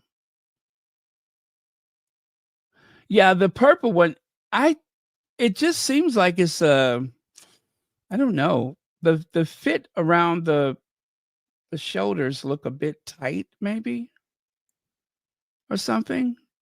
I thought the blue one fits okay around the shoulders, but the purple one makes me feel like I want to keep pulling at my shirt. You know what I mean? It seems a bit tight or snug or something like that. Like her torso is, you know, like the well, or should I say it looks weird. That's what I'm saying is it looks weird. But it's a nice piece, true. But it looks weird. And you guys, you know I have complimented Kate on several occasions, especially my fair lady Katie when she came back from her absence with the white and black dress. I don't think I've ever seen her look better than that. It was a good look for her. But some things are just so dowdy. Some things are just so dowdy. And then the fact that she's wearing it, um, she needs she needs to lessen. She needs to they need to hire a showgirl. And when I say a showgirl, I do mean a drag queen. They need to hire a drag queen to teach her how to walk. They really should. Now, the purple, it looks like she's pointing her toe there. But in comparison to Kate today, I don't know. I don't know what happened to her. I don't know what happened to her. She walks like she just got through driving a lorry uh, for 3 days. I don't know what happened to her, but there's no poise, there's no elegance. You could see it clearly with the purple and the blue, but compared to what she's doing now, something happened.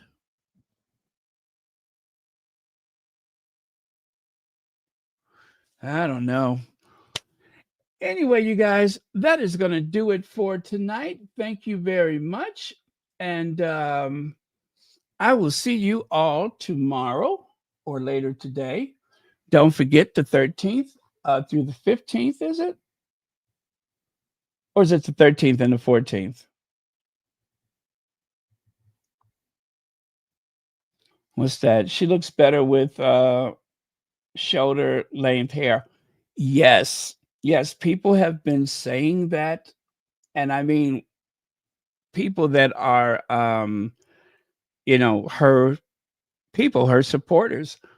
I've heard, well, actually, I've read in the comments quite a few times where people have made comment that her hair is too long, that she needs to cut it.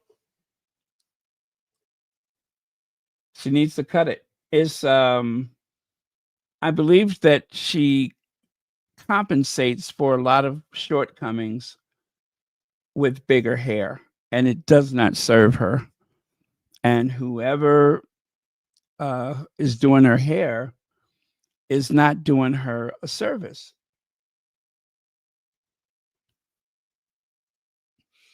I think the longer hair is actually aging her. But that's just my opinion. Zakoy Farms, thank you for joining us. I'm going to stick around for a little bit and read some of your comments, but we're going to also take off here very soon.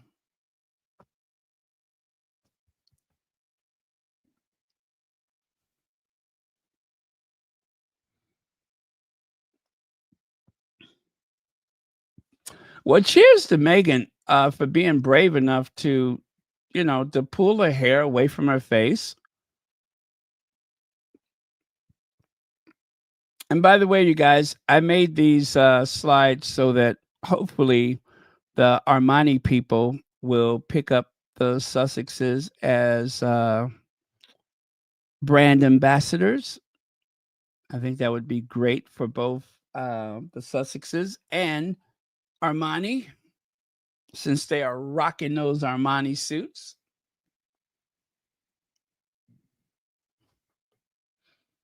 And then, of course, there's this one. If that doesn't look like an Armani ad, I don't know what does.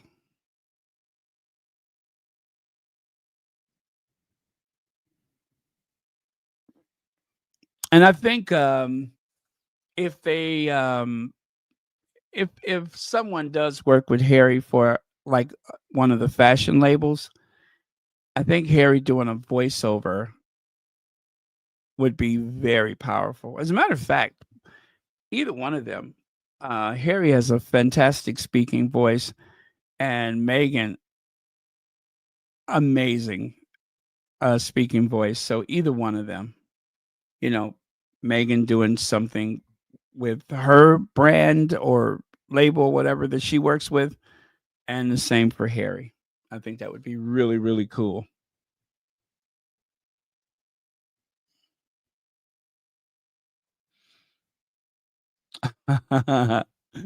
Long as they take care of those babies, that's all the cut I need. I just want them to make sure they keep those kids safe. That's all the compensation I need. But that being said, if they want to break me off a couple of bucks, I'll take it. Just not to offend anyone. That's it. That's the only reason I will accept it, is just so that I won't offend anyone. Cheerfully accept it.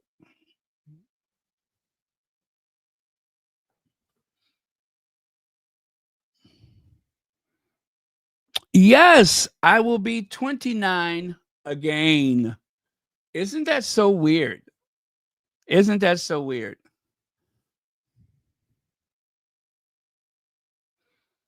I am just like Benjamin Buttons. I'm aging the wrong direction.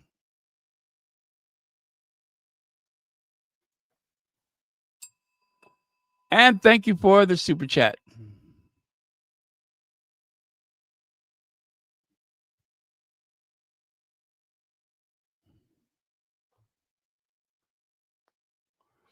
But yeah, this was a great week, you guys. This was a great week. Great week, great looks. The Duchess of Sussex has put the new creative director at Balenciaga. She has really put this guy on the map, because I'm sure most people I'd never heard of him before. I certainly knew Valentino, but I didn't know anything about him.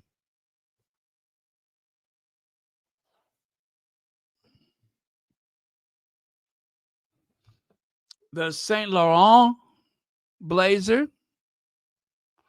and the vintage Chano.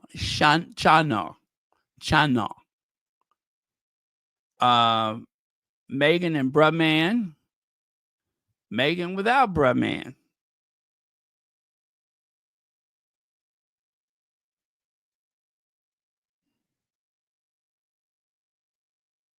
And of course, Meghan stepping out of that massive land yacht, that huge SUV.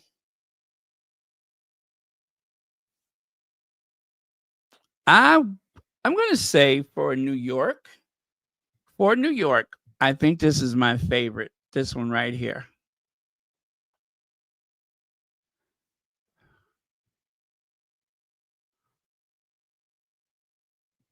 This one is my favorite from New York.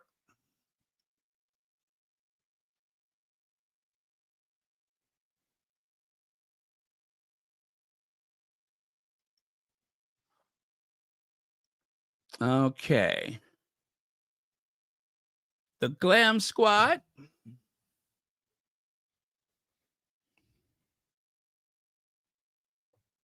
Since some of you all weren't here earlier, I'm going to play Balenciaga, the Pierre Poli.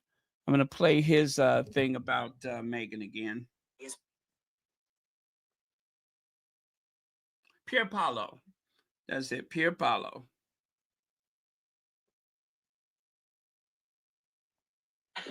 You broke the internet with the collection alone, but I think you also won what they call the celebrity guest sweepstakes.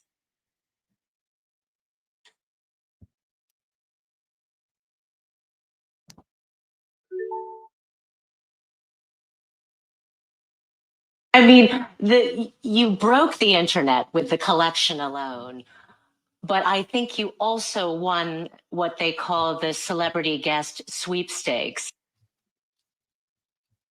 The Duchess of Sussex there in 2 custom looks, one white, one black. How did that happen? But actually, I like everything in my life, it just happened. We started texting some years ago. Texting. Yeah. And because we met and we continue like texting. Yeah. And it just happened. She said, "I'd love to come to your show." We've been talking about the moment. I was starting in Balenciaga. I was kind of explaining what I was about to do, and now how I wanted to manage the house. And yeah, it just happened. She's never been to a fashion show. I know. I mean, you broke the internet with the collection. Okay, as we know, that part is not accurate. She has been to several fashion shows. Again, that one was not accurate.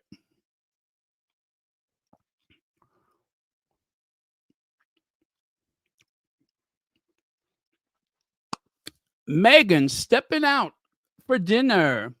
Now, there's only one of these photos of Harry since the Parents Network and everything. Don't know where he is, although he was seen out last night. But I don't think they were together. Meghan had dinner with someone else. Which, by the way, there is a video floating around of Meghan in the restaurant. I have not been able to get a hold of it, but I'll share it if I can get it. I saw it on Instagram, and it's kind of hard to get the videos from Instagram.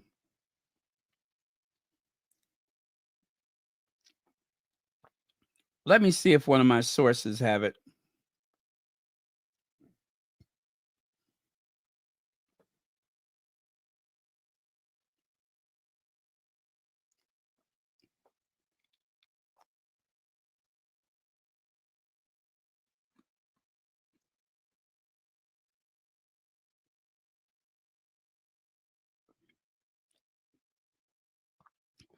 Nope, not yet. Not yet. By the way, if you're just joining us, don't forget we are done for today. I am just sticking around listening to, looking at some of your comments and such.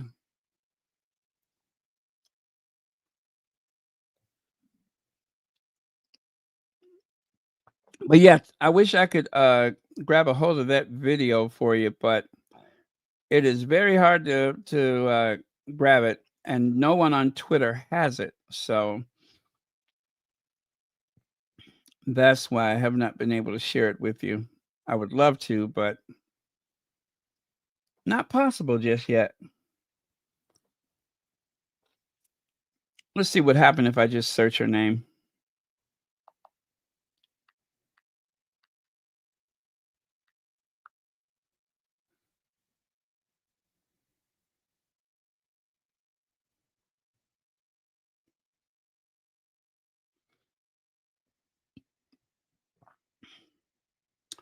Oh, okay. All right, let me grab this then. I got something to share with you, what Meghan wore. The outfit the black coat that she wore with the stepping out of the SUV. I can share that with you. Hold on a second. It's kind of small, so I can't really see it either. So if I make it bigger, maybe that'll help. Okay, what Meghan wore.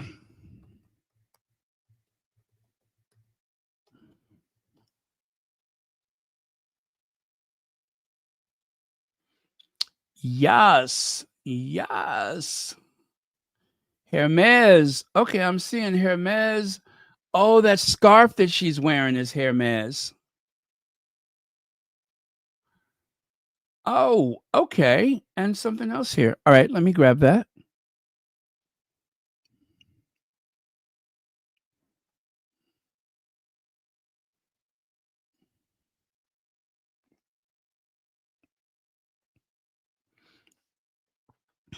There you go. So Amelia Noyes has done the illustration, as you can see there.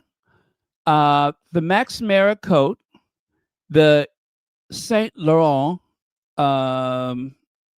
would you call that a slingback? I guess, right?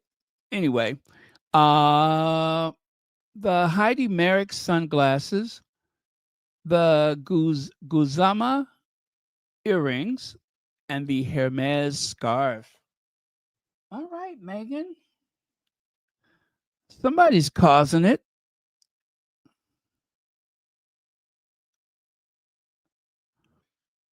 Okay, one more.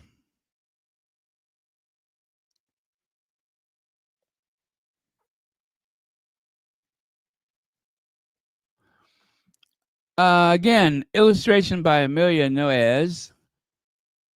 You got the vintage Chano, and the Saint Laurent blazer, and the Giorgio Armani shoes. But what are the pants? It doesn't say what the trousers are.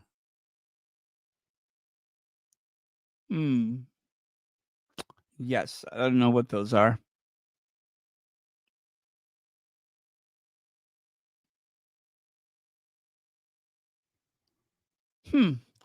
Okay. So there's that.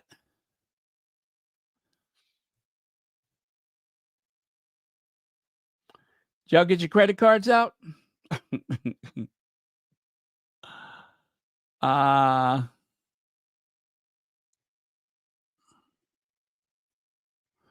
want to see if I can grab that video. I'm obsessed with it. You can see Meghan inside of the restaurant.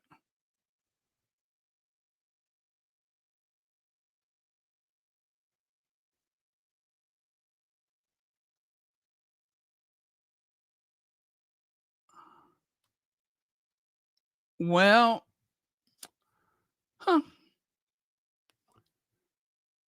don't see it.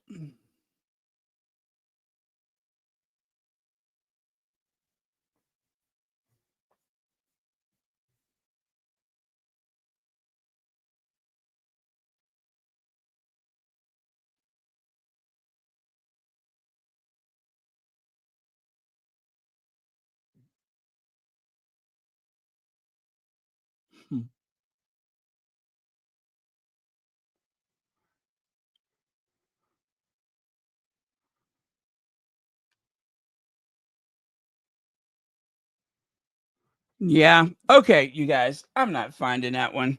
Oh, Jennifer Clark, thank you so much for the super sticker. And thank you for being here on Royal Sussex.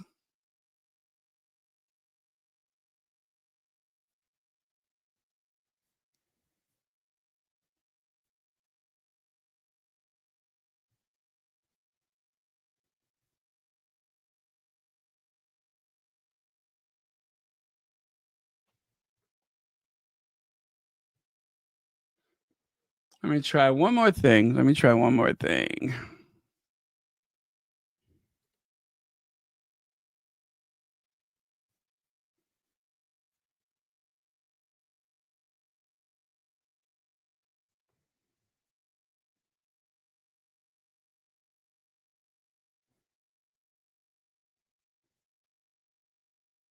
Also, you guys, there's a photo of Meghan with I think it's the lady that's taken over for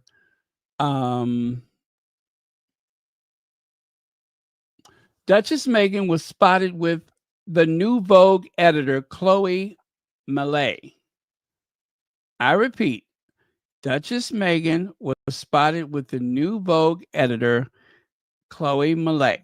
So there is the possibility that they have just made friends. Maybe Meghan has known her before, but I won't be mad if they decide that it's time for Meghan to do the Vogue magazine, the real Vogue, the American Vogue. I hate to be a snob, but the American Vogue. That's the one that is to which all the other Vogue issues aspire.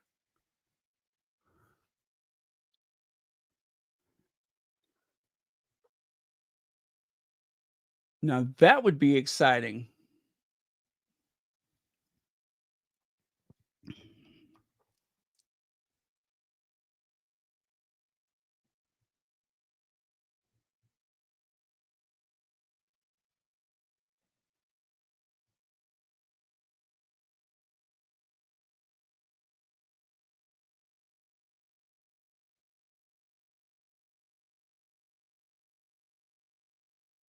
Yeah. Too bad.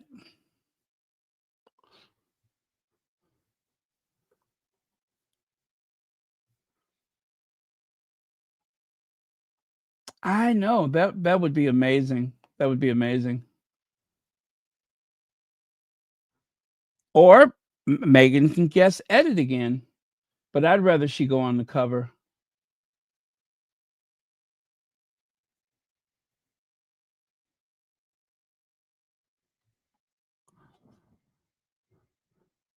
They would finally start selling magazines again if they put Megan on the cover. I tell you what, it would be a one of the best-selling issues in recent time, if not of all time, but in recent time at least, yes. Yes. But I don't think they print as much as they used to, but still, there's the online people that subscribe. There would be an increase in subscribers.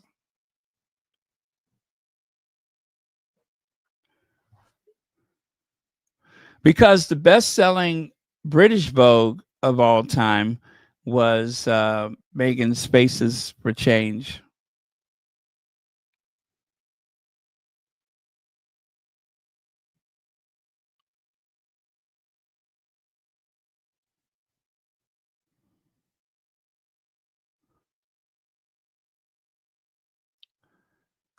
Rory, let's see. Candice Bergen's daughter, Murphy Brown? Mal.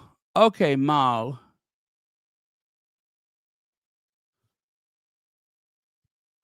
I did not know that. Thank you for sharing that information.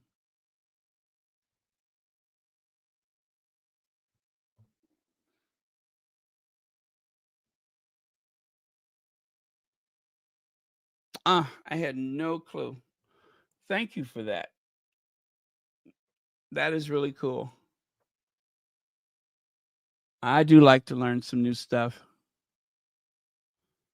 And that is very cool. Did not know it.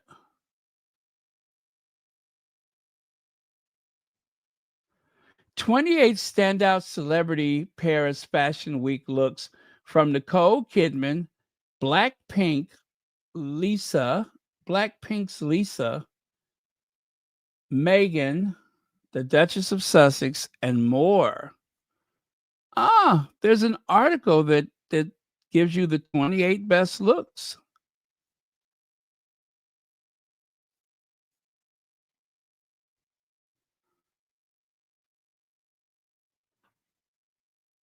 Well, Meghan had better been one of them.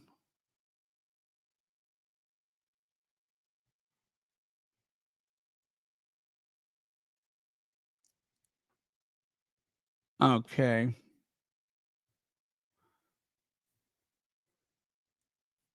Sophie Turner. Jalen Smith. Ain't he too young to be going to stuff like that? And of course, Zendaya.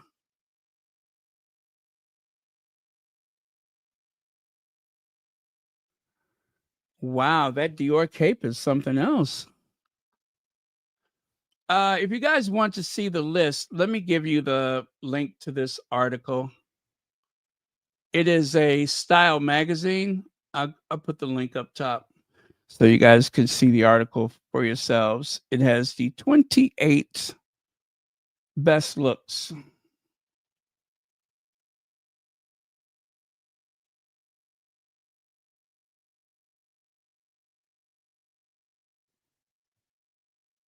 Okay, let me pin that to the top of the chat.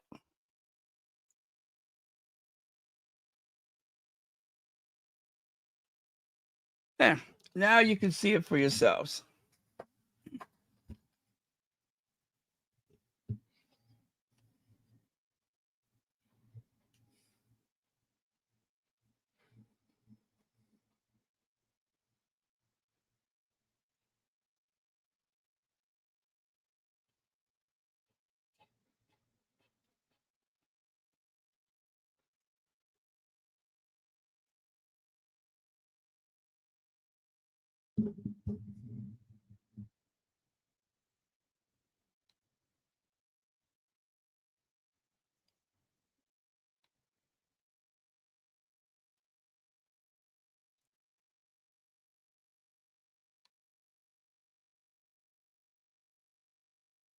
There is this one video I wanted to share with you guys, but there's a couple of things I need to dub out of it before I share it with you. And that's why I have not shared it. And a few people have shared it with me through the Twitter, and I haven't shared it yet because I just need to take a couple of the more sensitive things out of it. The use of the S word for self-harm. I don't want to leave that in there. So that is why I have not shared that one yet. And if I ever get around to fixing it, but I just don't want any trouble.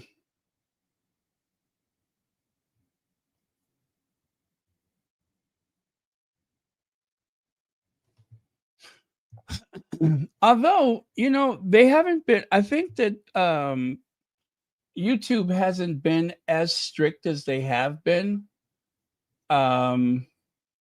But still, you don't want to take any chances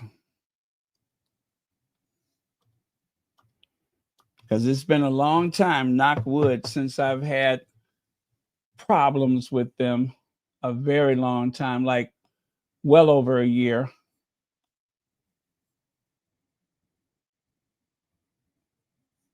Oh, and I got this one video where somebody get cussed out at a drive-through. Oh my God, is that funny? Now I know I can't share that one with you, but I know I should not enjoy that video as much as I do, but I do.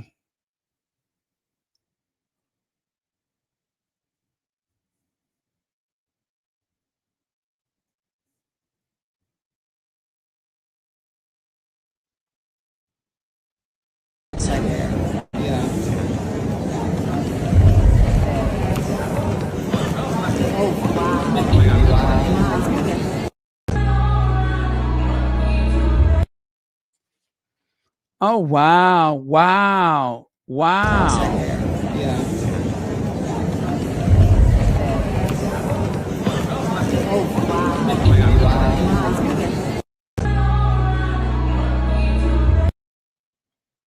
Oh, wow. Wow.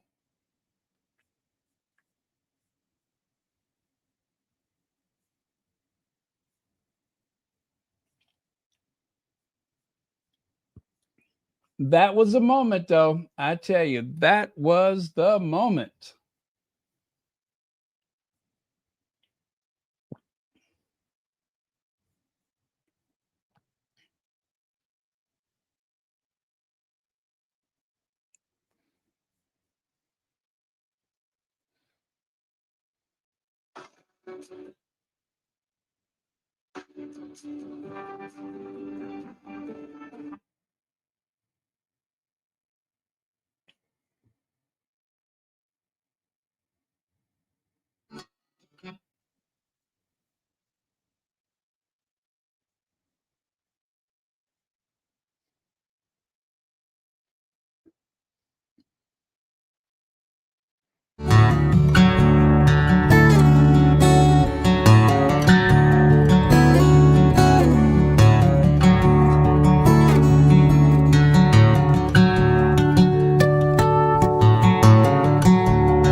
Yes, Connie Bomber, I am quite safe. Yeah, it looks awful, everything that's on television right now, I know.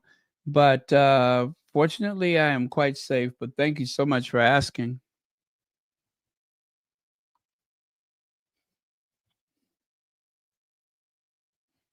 I used to have a bumper sticker and it said, "Fat people are hard to kidnap."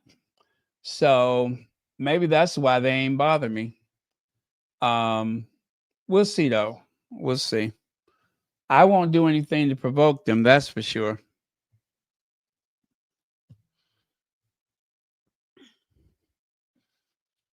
But and if they decide, they want to do an extended search, a bodily search, my only question is, who's going to do it? You know me, I just want to know who's going to do it.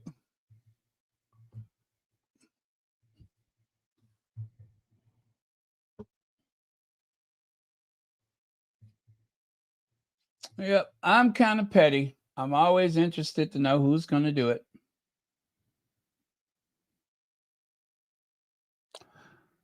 Okay, you guys, I played a couple of videos because it seemed like you all don't want to go anywhere. So I'm just hanging out here.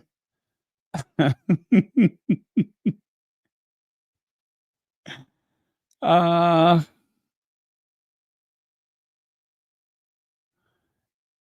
Anybody?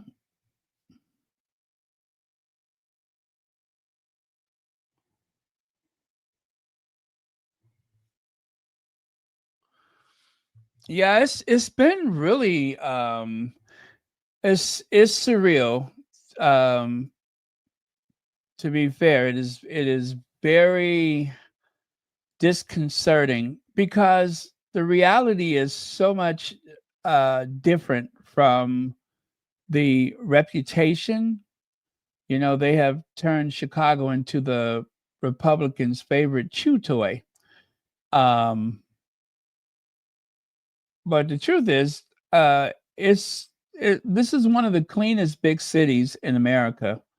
First and foremost, crime is down lower than it's been since probably the 1990s, and so they have made excuses to, to do this. But elections have consequences. Cannot stress that enough. Elections have consequences, and anyone who and there's people I suspected, you know, voted a certain way, and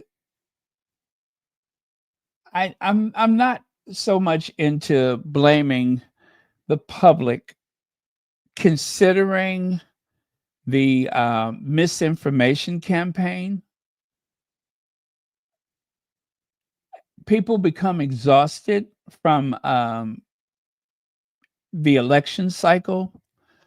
And so by the time election day comes, I think most people are just really burned out from it, especially if you live in a swing state where they're more apt to um, bombard you with advertisements compared to some states that are just not in play, like Illinois. If Illinois went Republican, I'd be shocked. But, you know, given the way things are and the fact that some elections are not won, they're stolen, I wouldn't say it's impossible.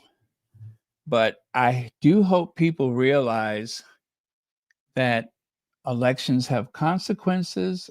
And also, if you are the leader of your party and you seem to give consent to a genocide, then you and your party may not do well the next election cycle. And that's just a fact. People are furious, and they have every right to be furious.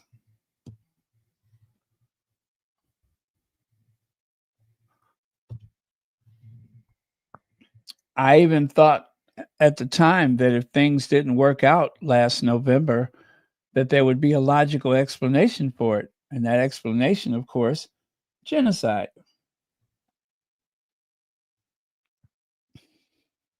I heard someone articulate something that I had felt for years.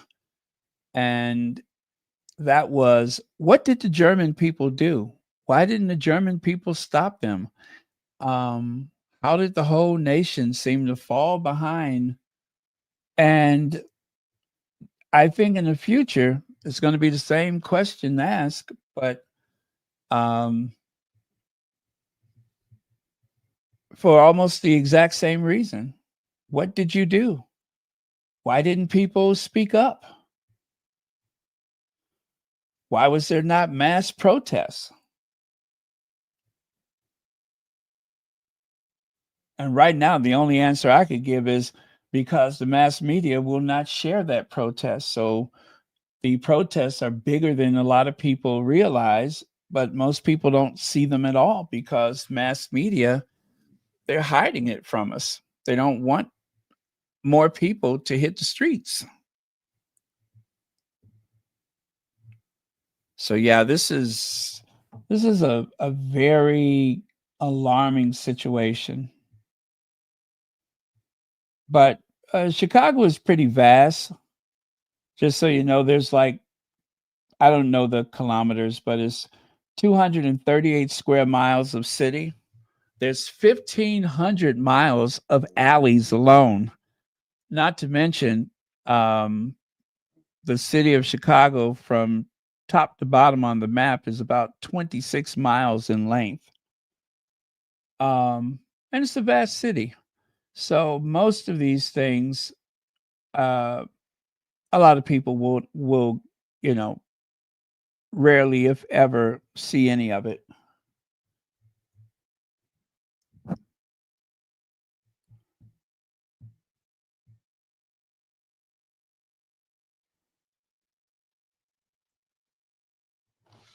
Oh, what's that?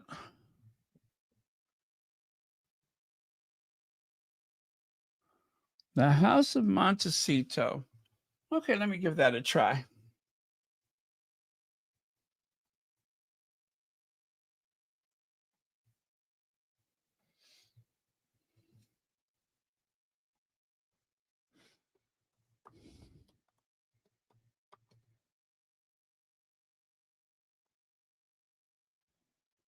Is that on Twitter?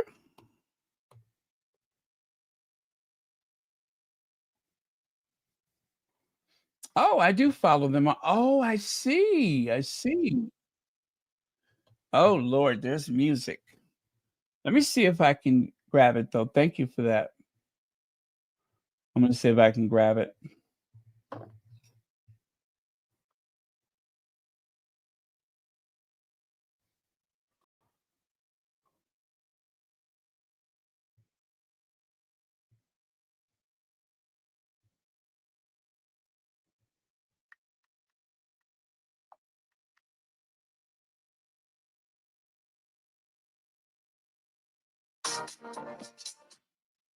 Okay, that's not going to work out. Let me see. No worries. It's just going to take me a minute to do it.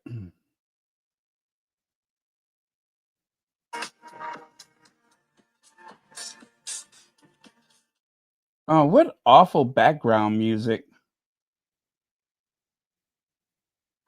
Oh, you know what, though? I think that might be a copyright thing because I see where it comes from. So maybe I shouldn't. Um, Tell you what, though, I will share the link. But yeah, that looks like a copyright nightmare.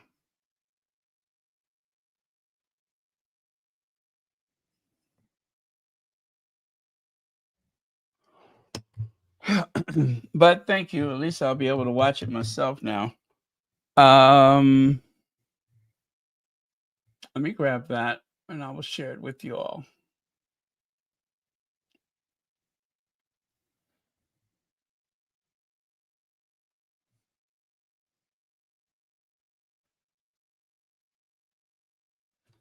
I'm going to give you the TikTok.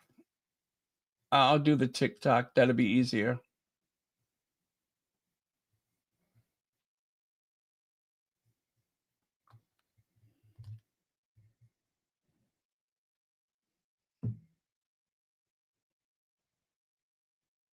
NYCPAP. That's what it is. NYCPAP.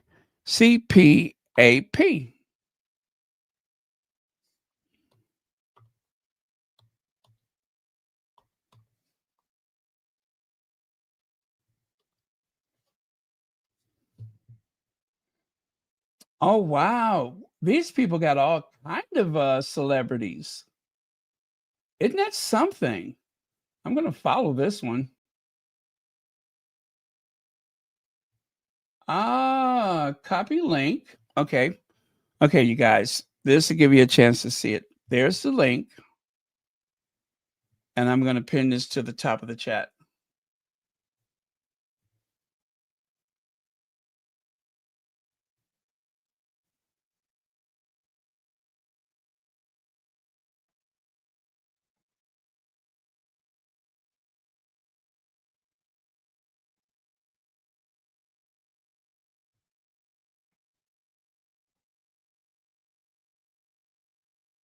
Okay, let me see if it works. It does work. God, I cannot stand that music, though.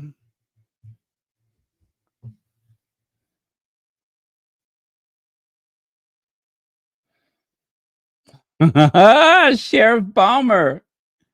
I love that.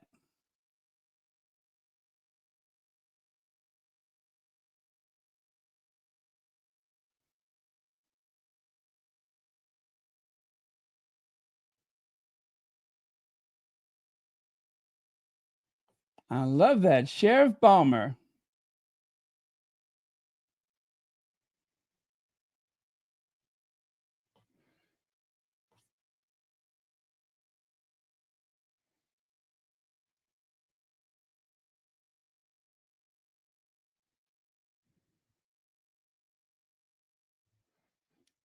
Okay, I hope you guys will. I'm going to leave it up there for a minute, and then we're going to say goodnight.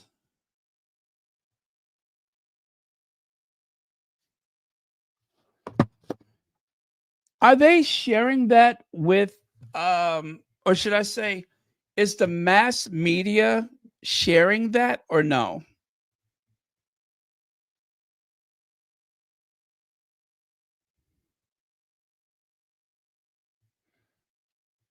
Like, because that, I see some people mention protests saying that you wouldn't know this is happening right now. Like, did you hear them say that all of Italy was shut down for a couple days? And they said, you're not going to see this, with the legacy media. So let me know, because I don't watch the legacy media anymore. I don't trust them. I don't like to watch it anymore. I don't watch a lot of any of the news, to be honest with you. I just don't trust them anymore. Now that they have, what's that, Sinclair? That Sinclair company owns WGN along with some other stuff. You know what I mean?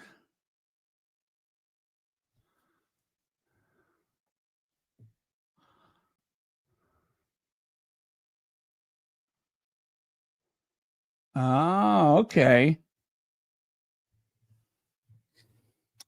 Well, I wonder if this is going to carry on any further than the what do you call it? The midterm elections. Are we going to be doing this up until the midterm elections, or is this a permanent thing?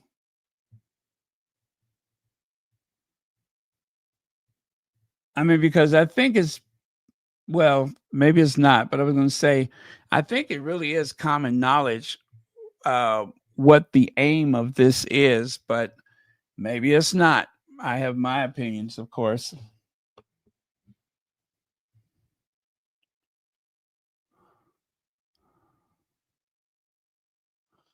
Oh, so it's not on any of those, huh?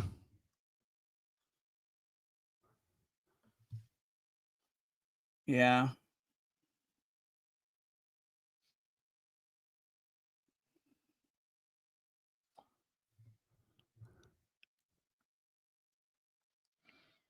Well, that right there lets you know. Um, that lets you know what their goal is. Well, it's a hint of what the goal is. If it has to be done in the dark, I'll just say that. If it has to be done in the dark. Oh my goodness. We're going on 2.5 hours, you guys. I'm going to say goodnight, and I will see you all next time.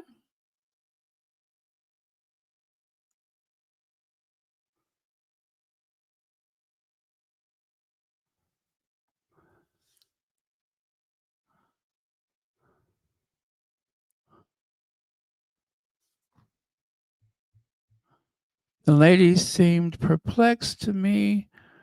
Oh, you mean the one that was talking to William, right? The one, yeah. Because didn't she? What did she say? Are you all right? Are you okay? Or something like that. She did look like confused. She looked confused. I will say that. She did look a bit bewildered by it.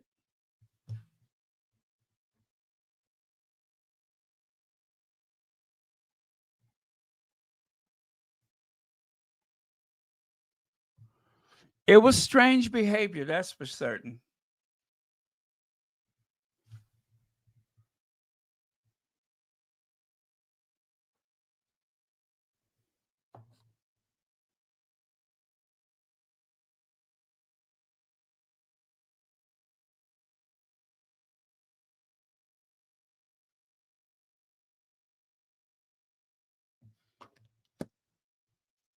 I'm looking at that link that I just shared with you guys. I hope you will look at it. Meghan spotted leaving Kappa Mesa after having dinner with a friend surrounded by her security in New York City. You say that again, surrounded by her security. Kappa Mesa.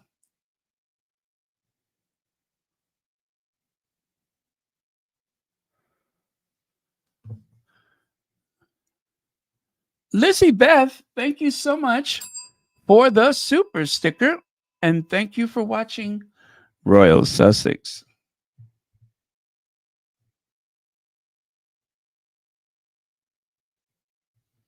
Kappa Mesa.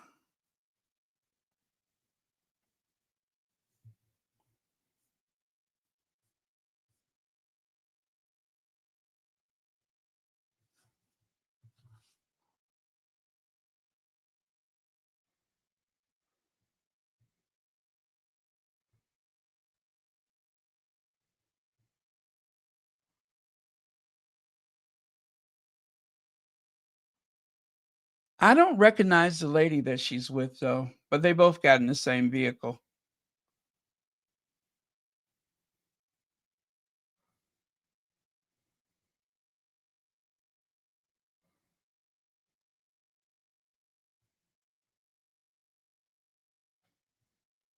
One of the comments in the chat, the comment section says, "I don't know why she needs so much security."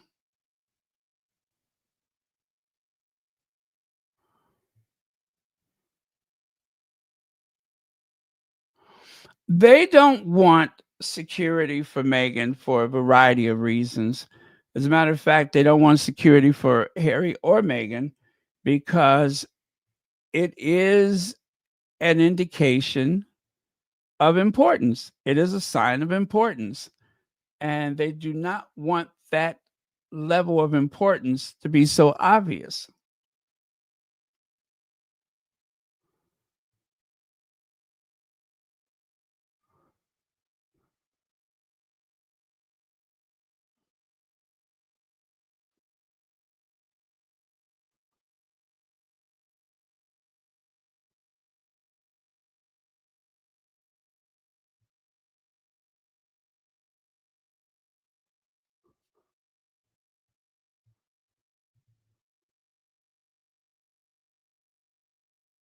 Yeah.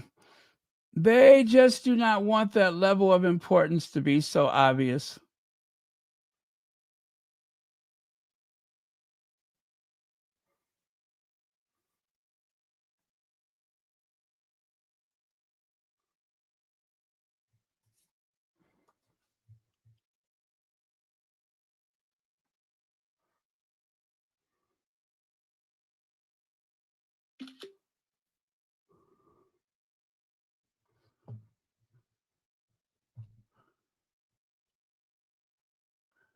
Well, you guys, get ready for tomorrow because there is going to be more. We're going to be very well fed this October. Okay. Love you guys. I want to say good night, and I'll see you all next time. Everyone's please say good night to Connie Bomber.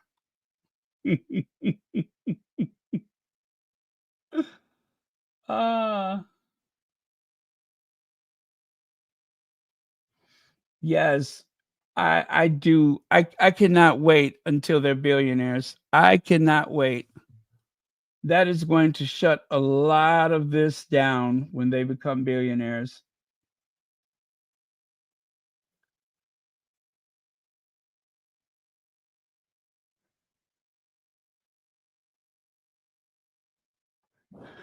Hey, Simon Black, Harry, Meghan, and the children need security. They do. They do.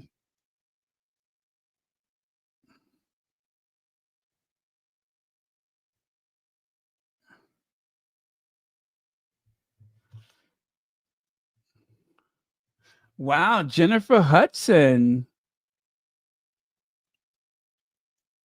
I feel so guilty looking at this PAP service. Stephen Colbert, Julia Roberts arrive. Wow. I just like to see them doing their thing. That's all. I don't enjoy seeing this stuff to see anyone hurt or embarrassed, but if you're consuming it, then you're part of the problem, they say. So don't forget that. If you're consuming this paparazzi stuff, then you're part of the problem. Or nosy. I'm just nosy.